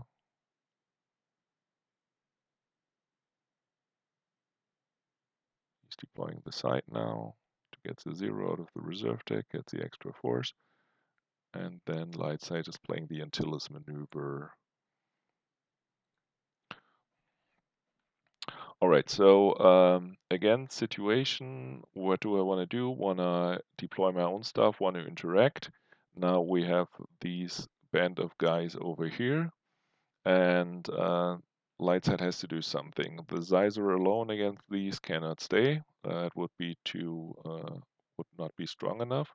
So you can move away, you can decide to interact, and here he's bringing down the weapons, which is always a very good tactic if you're up against multiple guys. Like we have the Dengar here who can shoot twice, and P-59 can shoot, and you can take out multiple guys while yourself only losing, yeah, while maybe losing less. Lightside also brought a gun to the fight. So this is a situation where you have 3 guys against 3 guys, and you're the one initiating battle if you want to initiate battle, and you're up against a weapon, against a stack of power and attrition, and you run the risk of like losing all of your characters except one. And then you pass the turn over to your opponent. Sizer's bounty is not on the table anymore. You still have a defensive card in the form of Greedo that can react as an additional character, but yeah, you always have to check like, all right, what could happen in the fight? What can I be um, left with after the fight? And then what's gonna be left over here? How much force does the opponent have? How many cards in hand? What can he do to me on the counterattack? Like with these three weapons, there's a good chance you can get rid of these three characters, or at least two of them. Um, yeah, but you're also gonna lose one or two, probably two of these characters, and will be vulnerable to the counterattack. Now, the good thing about Agent of the Black Sun, you don't have to find blindly. You can check your destinies.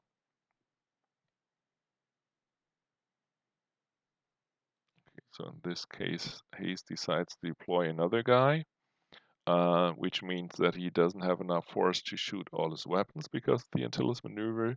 So normally, well, when you're done with deploy phase with Agent of the Black Sun, you can check your reserve deck to see what's your destiny is going to be. How do I want to attack? Basically, he decided that he's not going to attack anyway uh, because of the risk of going down to one single character and getting counterbeat, and also the risk of losing Xyzor to the weapon. So he's deploying another guy. Yeah, he's taking a look at his own reserve deck. He saw 4, 4, 2, 4, 4, and 4 actually because of this one. Aura is 4, 2. So he could have like not hit base. He's armor 5. He could have hit this one. He could have hit this one. So he would have been able to clean out the side. Dengar shoots at this one, shoots at this one, makes them both forfeit 0. Um, and then base dies to attrition. Unless, of course, his opponent has some tricks like maybe first aid or something, uh, where then base can still be alive. So, wise decision to not battle into this one.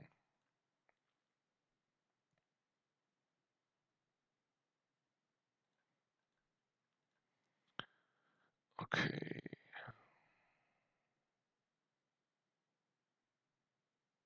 All right. So he's still initiating battle. That's interesting. And he's shooting.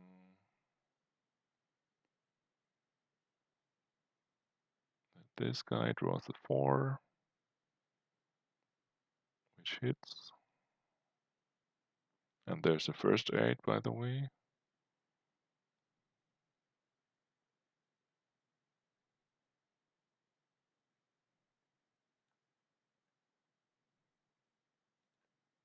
Base is shooting back, hitting the Xyzor.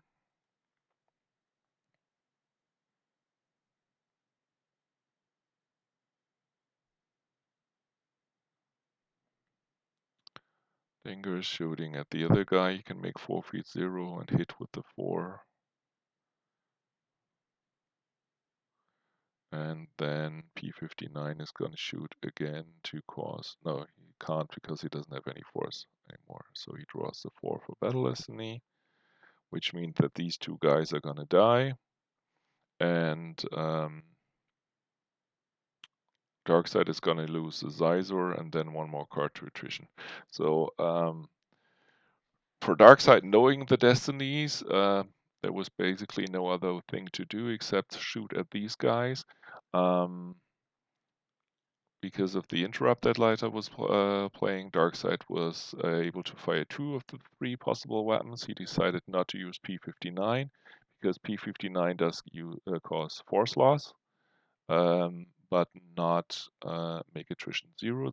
So that was actually a fault, a mistake that Hayes was doing by taking the second shot with Dengar 2 and not with P59.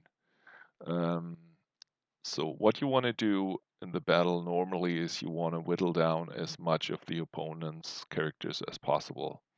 So This one makes your characters forfeit 0, so that when you can make 2 of these guys forfeit 0 and still get to draw a destiny to attrition, battle destiny, you can cause attrition and kill a third guy.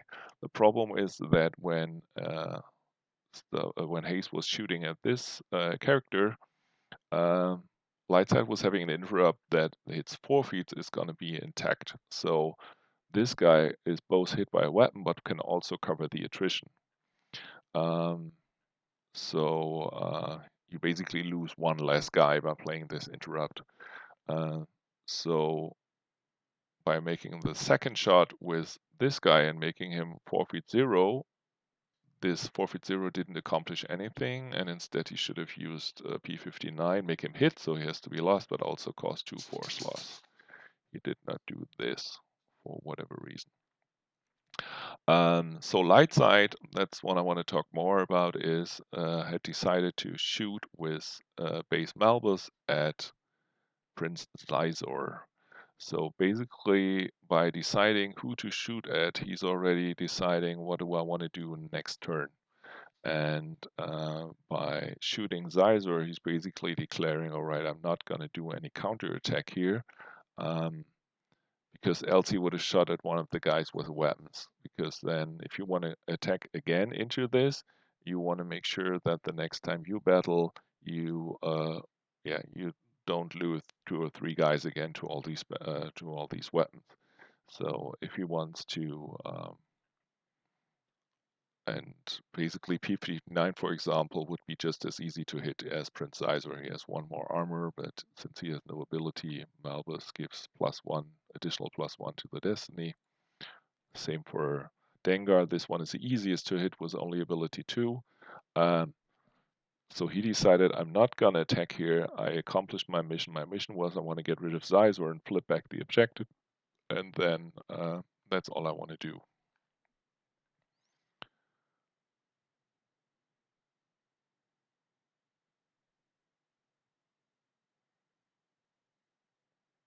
Draws a 1 for Destiny. It doesn't really...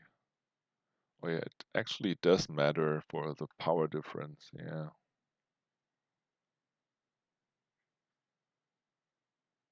Oh yeah, sorry. Yeah, absolutely. I forgot about this one. My mistake. Dark Side, Black Sun also adds 1 to attrition.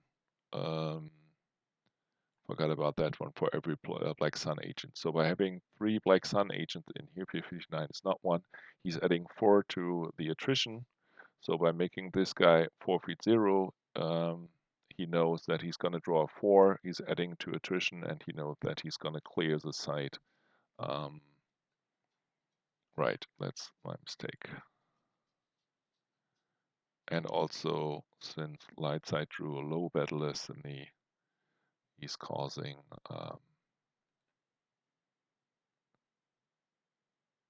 battle damage and wants to have all characters +2.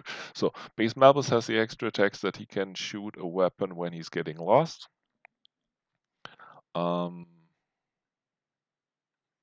So he now decides to go for the Dengar. He's hitting this one.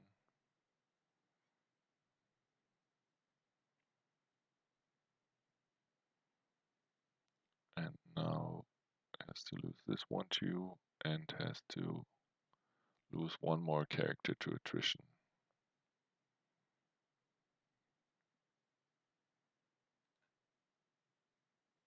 Yeah, that's actually one thing that Lightside could have done here. By not shooting at Dengar, but instead shooting at this guy, who can draw a destiny if unable to otherwise. Leave Darkseid here with a character that's not drawing a battle destiny on its own. But he decided to target this guy, and now we're having the counterbeat example where we have 1 guy remaining at the location. No force left, so no chance to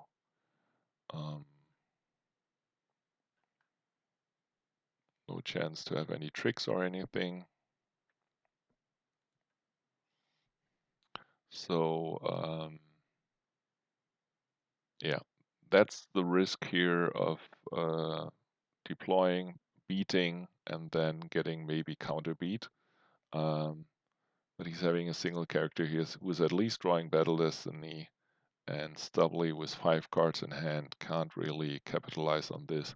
Also, again, because you're playing against a deck that has many smaller characters, and with 5 cards, you can think, all right, he needs to have 2 or 3 characters to attack here profitably, and not something like one EPP Obi-Wan or something that can really hurt me. So also Stubbly has a space hand here and decides to go to space instead and wipe out. He does have a lot of space in hand.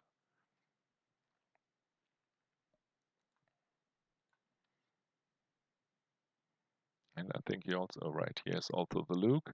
So he has a Luke in this deck, he even had it in hand, but it's like a space Luke that he really does not want to go to the ground with, or that he is weak on the ground with. So he had decided to get rid of the Zizor with other characters so he can deploy Luke in space without having Darkseid flipped. So Darkseid basically did the right decision by determining my space is weaker. I want to get out of the way of these guys and stick to my own location first. But Lightside was having a lot of his space in hand and now is really putting the hurt on Darkseid. That's basically, there's not much that Darkseid could have done to prevent this.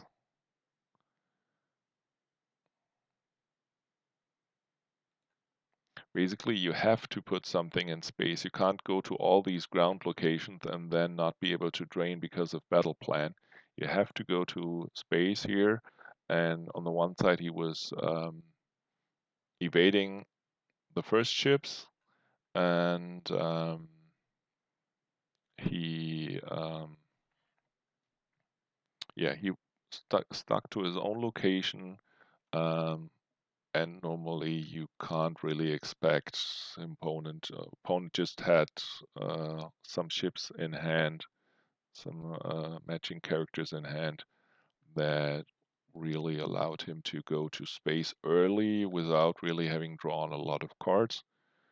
So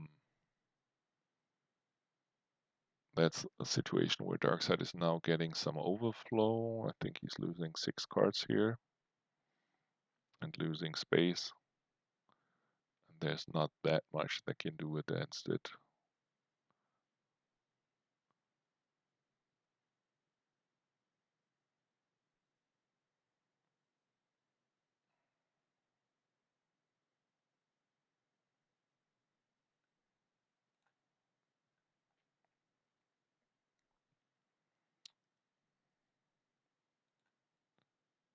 Right. Getting Force Lightning again. Unfortunately, he's not flipped anymore, so he can't check his deck anymore. Um,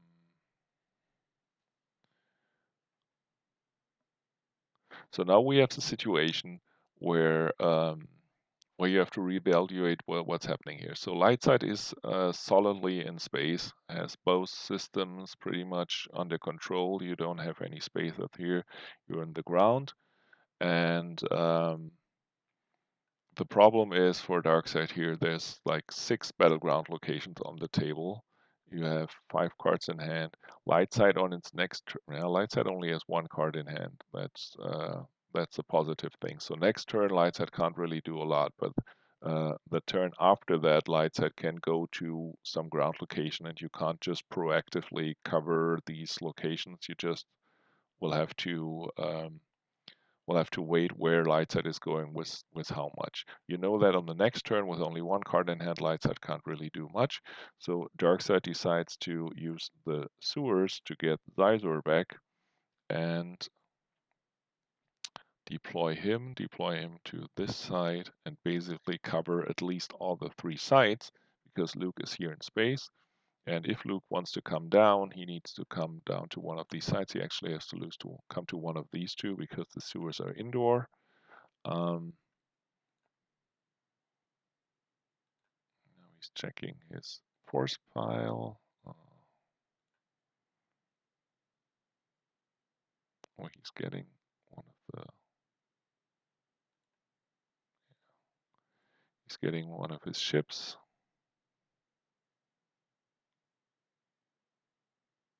And he's actually. This turn, basically, I do not like. I mean, what's happening here is that it doesn't really matter if you had 2 or 3 sites for the drain. And because of battle plan, you're not able to drain at all 3 sites anyway. And he really wants to protect his Sizer for his objective. He's leaving a door open basically for Haste to move his Luke over. But it's also possible that Haste decided this cards I really want. I really suck at this paw thing. So we can see the deck. Sorry about that.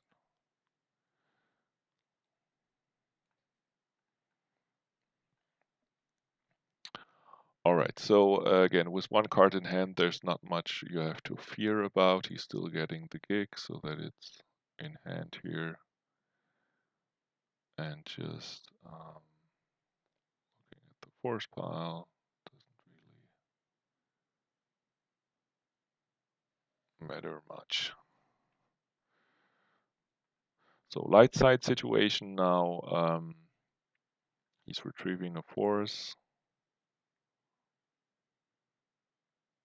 He's paying to drain because there's not really anything he can do this turn for deployment. He's activating more than enough force next turn, so even with the 3 force spent to drain, he can still activate all his force. And the 1 card he has is actually a nice character that can draw on its own.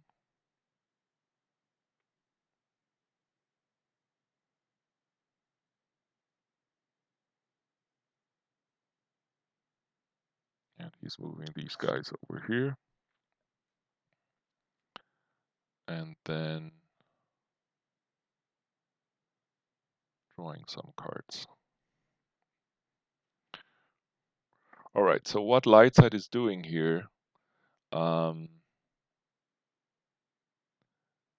is putting relatively weak characters on the ground against a dark side deck that can activate 15 force, has a full grip, so probably some good characters. And Lightside here has 0 cards the moment that he deploys this and draws some cards and just hopes for some tricks. That's like a really risky thing to do. Of course, the match play aspect really plays into this one here. He probably would not have done this if he didn't have to win this one, not only winning, but also by like 13 force or something. But normally that's like a recipe for disaster. Of course, what you can do here is basically when you decide to move Luke down here to flip him back, there's no downside really to putting Chirrut Imber over here, because Darkseid with the full grip and all this force cannot lay the hurt on 2 locations. Darkseid then maybe could theoretically like go to both locations to get rid of the characters, but if you really want to do some overflow or something, you have to concentrate on 1 location. So by going to the ground with a relatively weak force on 1 location, there's no real downside to going with a weak force to another location because you're already in danger, and it doesn't really matter if you're in danger at 1 or 2 locations.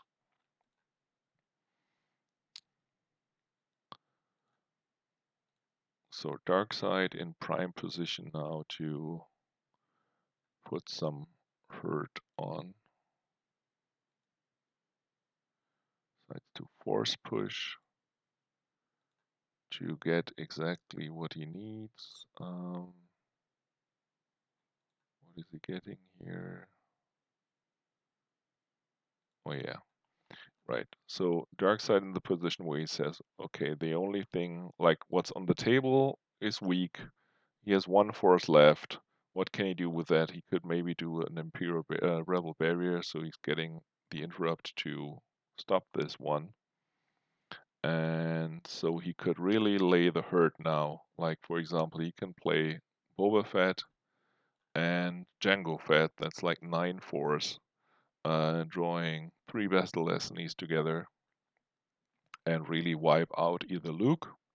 So he's flipped again and can do damage objective, or wipe out Chirrut Imber here and cause overflow and prevent Darkseid from doing damage with Stardust in the future. Actually, what he's doing though, where he said afterwards,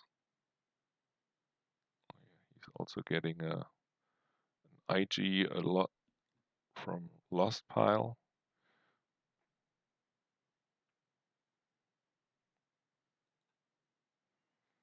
So he's getting IG with Riot Gun, who has a weapon. The weapon now, since Lightside is flipped, has no real value anymore because he's not gonna hit anything with it. There's always also all of these are rebels, so they're protected by the objective. IG just draws Battle Destiny. And then Ace decides to go with the Fallen's Fist. Uh,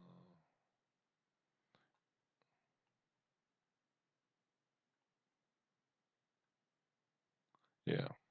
And now, right, Hayes really makes a pretty big mistake here by going to, or I think a very big mistake here by going to space. Um, we're having here two, or we already see probably most, if not all, of Lightside Space Fleet. There's 5 ships. We see the standard ships. I mean, the question that with the new set here is, what about Han, Chewie, and the Falcon?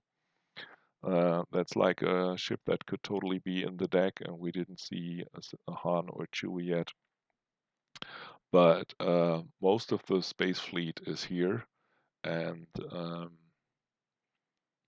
but by going against this and by either putting 2 of these characters out to draw multiple destinies, but you can't really do this because then you leave this Jelly alone. So basically what you can do here is you can tech into this and do do some battle of attrition. Like what's happening here is the Fallen's Fist is attrition small immune to small attrition smaller 8.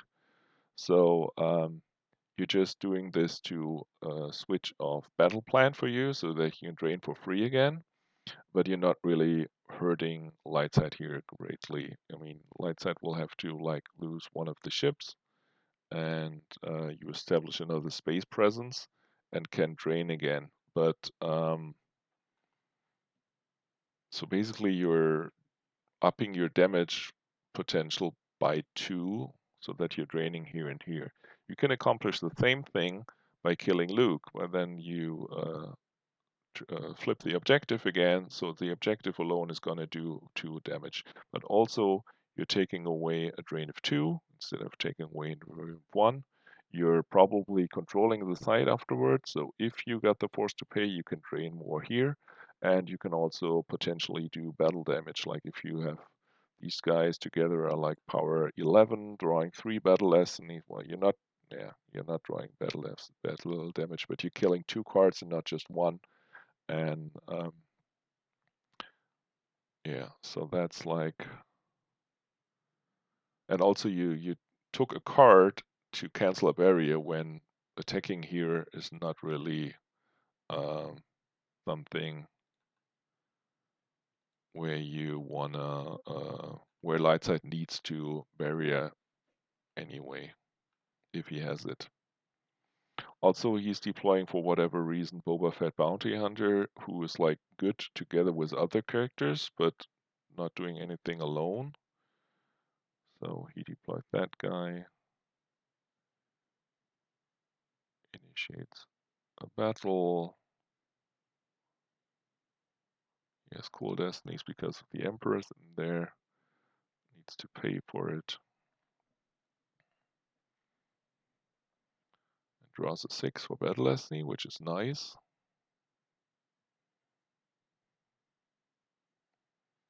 But not really groundbreaking because Lightside has to lose something anyway. He has to lose attentive now. And Darkseid doesn't have to lose anything, but has to pay force. And now, yeah, you need 2 force to pay the upkeep here. You can't leave this one alone. Or actually, you can. You have to, basically, with the gig in hand. So yeah, multiple reasons why this deploy was pretty much a bad idea. You switch on that you can drain for 2 for free. If you instead kill Luke, you do 2 damage with the objective. You also do not get all the other positive effects of the objective, and you're putting yourself in a situation where the amount of force you have is really forcing you to leave this one alone here. I mean, she can draw a battle destiny together with Imperial Decree. You have Gig here so that you don't get overpowered. But if you move her up to the ship, then you're spending your last force. Then you have 0 force, and Gold Leader can theoretically, with another ship, um, really hurt you because you're not drawing a battle destiny. So that was really just, he has the chance of going to multiple locations, and that was like the wrong decision here.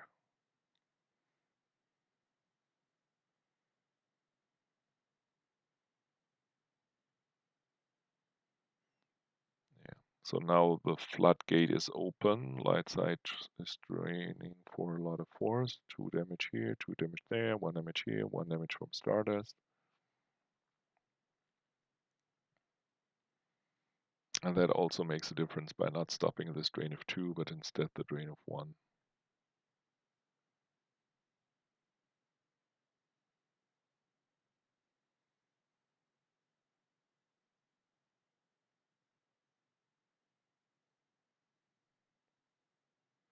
Lightside goes over here to attack the character.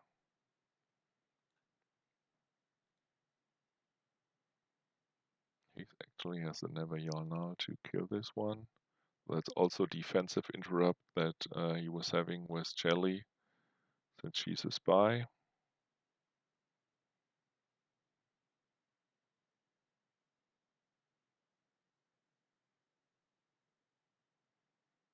But I think the problem here was also, no, it was, oh yeah, yes, the one character in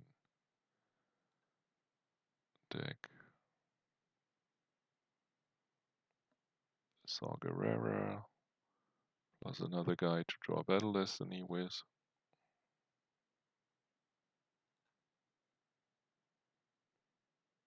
Yeah, okay, so now he's deploying this guy um, together with the other 2 at the beach. Um, and I think that's also a mistake. And we talked about that in the first game about how much battle damage to do. And here you're in the situation where Darkseid pulled the gig earlier with Masterful Move. So you know that your opponent has a gig. So it doesn't really matter if you're doing 5 battle damage or 15 battle damage, or maybe I'll say like 7 or 15. Darkseid will cancel the remaining battle damage with a gig. So it doesn't really accomplish anything uh, to play this guy here over at the beach. Um, just a moment.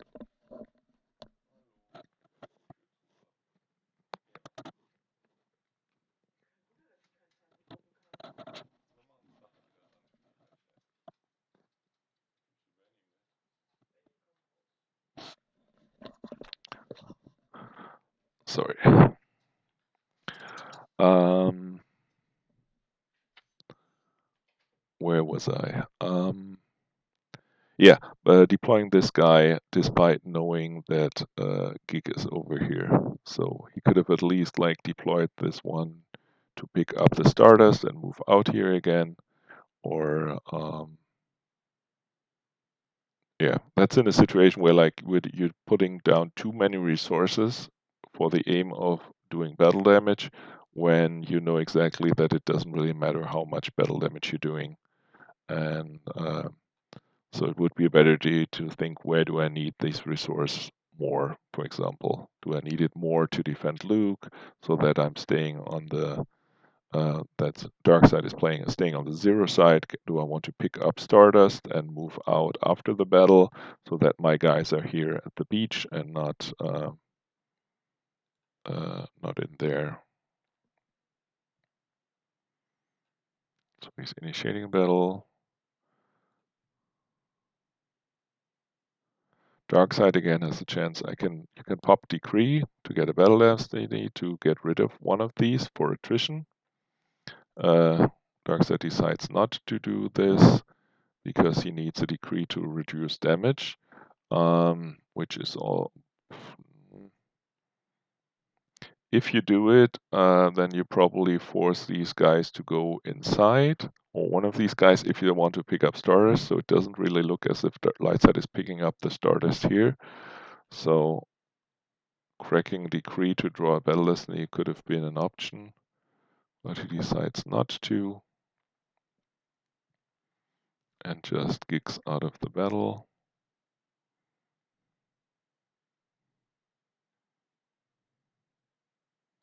Lightside has to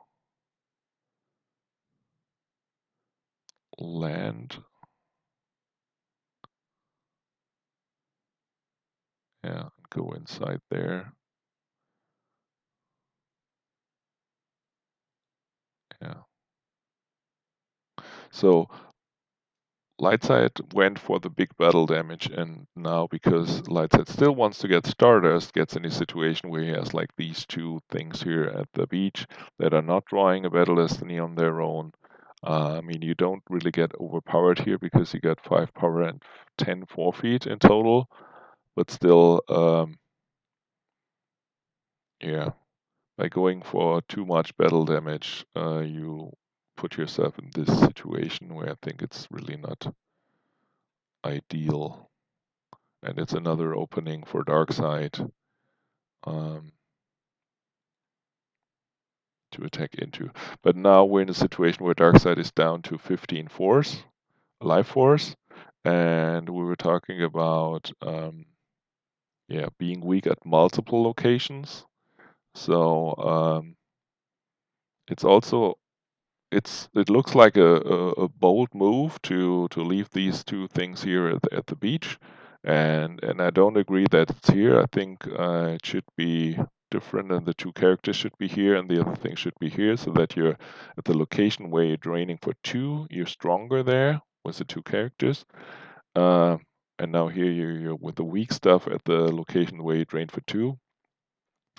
Um, but still you're like overloading the dark side in what they can do. There's like, you want to get rid of Luke, you want to prevent maybe the Stardust, you want to do this, and if these were both one side further to the right, it would really be a worse situation for Darkseid to be in with dwindling resources. You have to see where can I do something.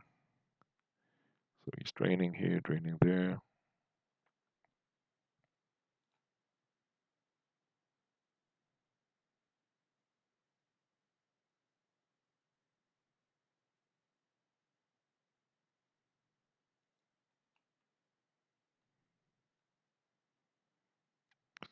He's doing the damage with this one. So now he's attacking into Luke. So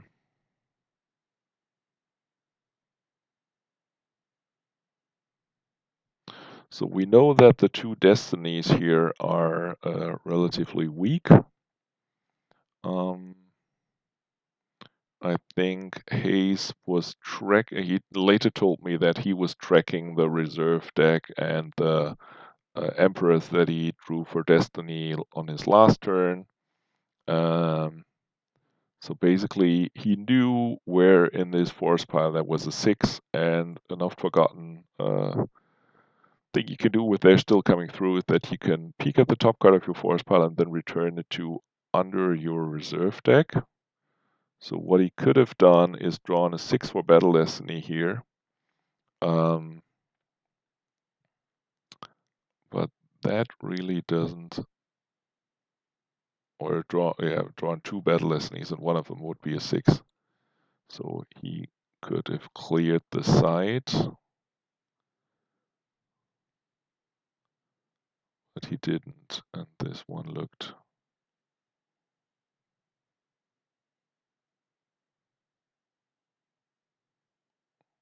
yeah. So he's drawing a 2 and 3, that's 5. So he gets rid of Captain Cassian Andor, which doesn't really accomplish much. I mean, he's stopping the drain of 2, and he's putting some pressure on Luke to having nowhere to go to, but yeah, not really the best move I think that he could have done here.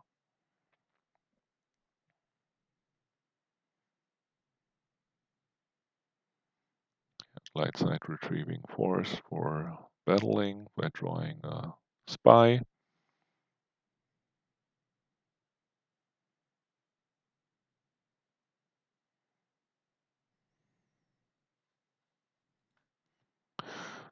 So what he could have done here is instead battle over here. The same way that he could have, if he could have cleared Cassian, he could have instead cleared these two, or if he could have cleared both of these, he could have instead also cleared this one. But if he's only clearing one guy here with, I think it was 5 attrition, you kill at least the blue 7. The only thing you're not killing is the gold leader. But then this one either has to go up in space where it gets beaten down, or you have to move over here. You blocking a drain of 2 either way. So without they're tracking us to put down that 6 that Hayes was talking about later. If you're drawing 2 battle destinies with a 5 attrition, I think it really would have been better to go over here and accomplish more. The question also is here: do you really want to? Was it really good to attack into this, or maybe would have been just better to deploy and move? Then you need you have more force to work with. You can just move something in front of Luke to block the drain here. You can stop more drains over here. Still create a situation where it's like even with if you only play our thing here on the beach and attack, since they're not drawing battle destiny here, you're doing some damage and getting a better board position. But basically mistakes, and that's like you now have only one force. You have the Boba Fett that you have to lose, and that's often a case that where one mistake, which in this case was the Boba over here in space, for example, that didn't really do anything, then snowballs into later in a situation that is worse later on.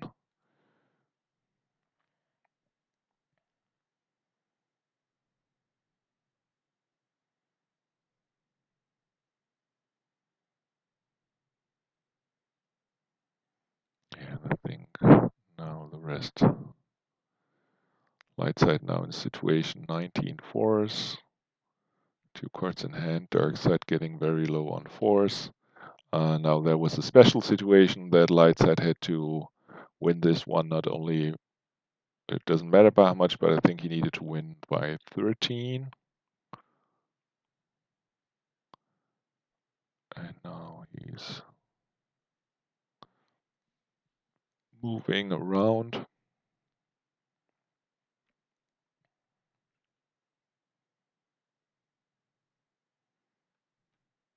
And now with so few force, Lightside can really be reckless and leave single guys here at the side. No need to move anything.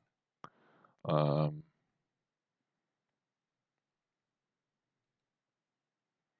and just overload what dark side would have to do. So there's not much dark side can do. It drains. It's this one.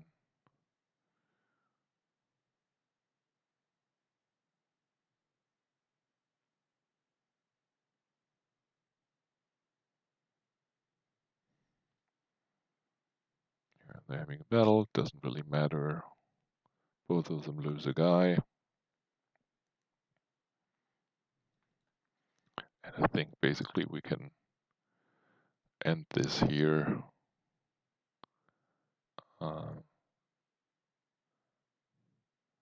Because it's basically a lost cause for Darkseid here.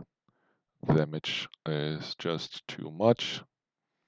And so what happened here was that Darkseid was not able to turn on enough of its own damage.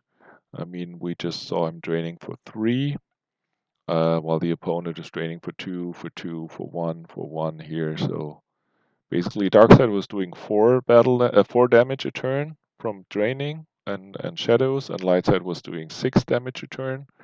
Combined with the fact that Lightside was able to overpower Dark and do some battle damage early on. So at some point we came to the situation where Darkseid, it was just too much for Darkseid.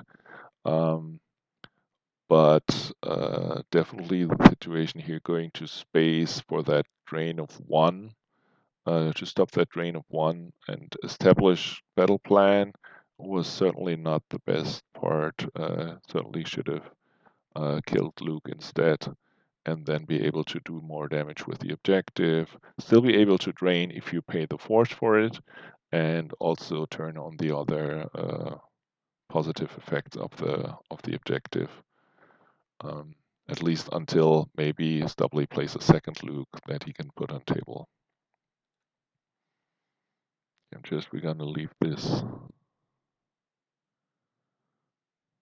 Yeah, we can get it going, but yeah, I think that was everything. This ran a lot longer than I thought it would.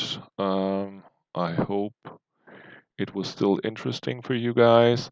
It certainly wasn't exactly how I planned to do this. We talked a lot more about specific situations in the game and not so much strategic stuff. I definitely have another video coming next week, hopefully about gameplay, because there's 2 more games of mine against Drew Lichtenstein, Coffee Pass, I want to show you. And I want to do another video about deck building. So yeah, that's the end of the game here. I hope you enjoyed this. If you have any comments, if you have anything, you have follow-up questions, post them maybe on the forums, shoot me a message, and then maybe we can do something about it in the next video. And yeah, it's 11 p.m. now. I think I'm calling it a night. Thanks for watching and take care.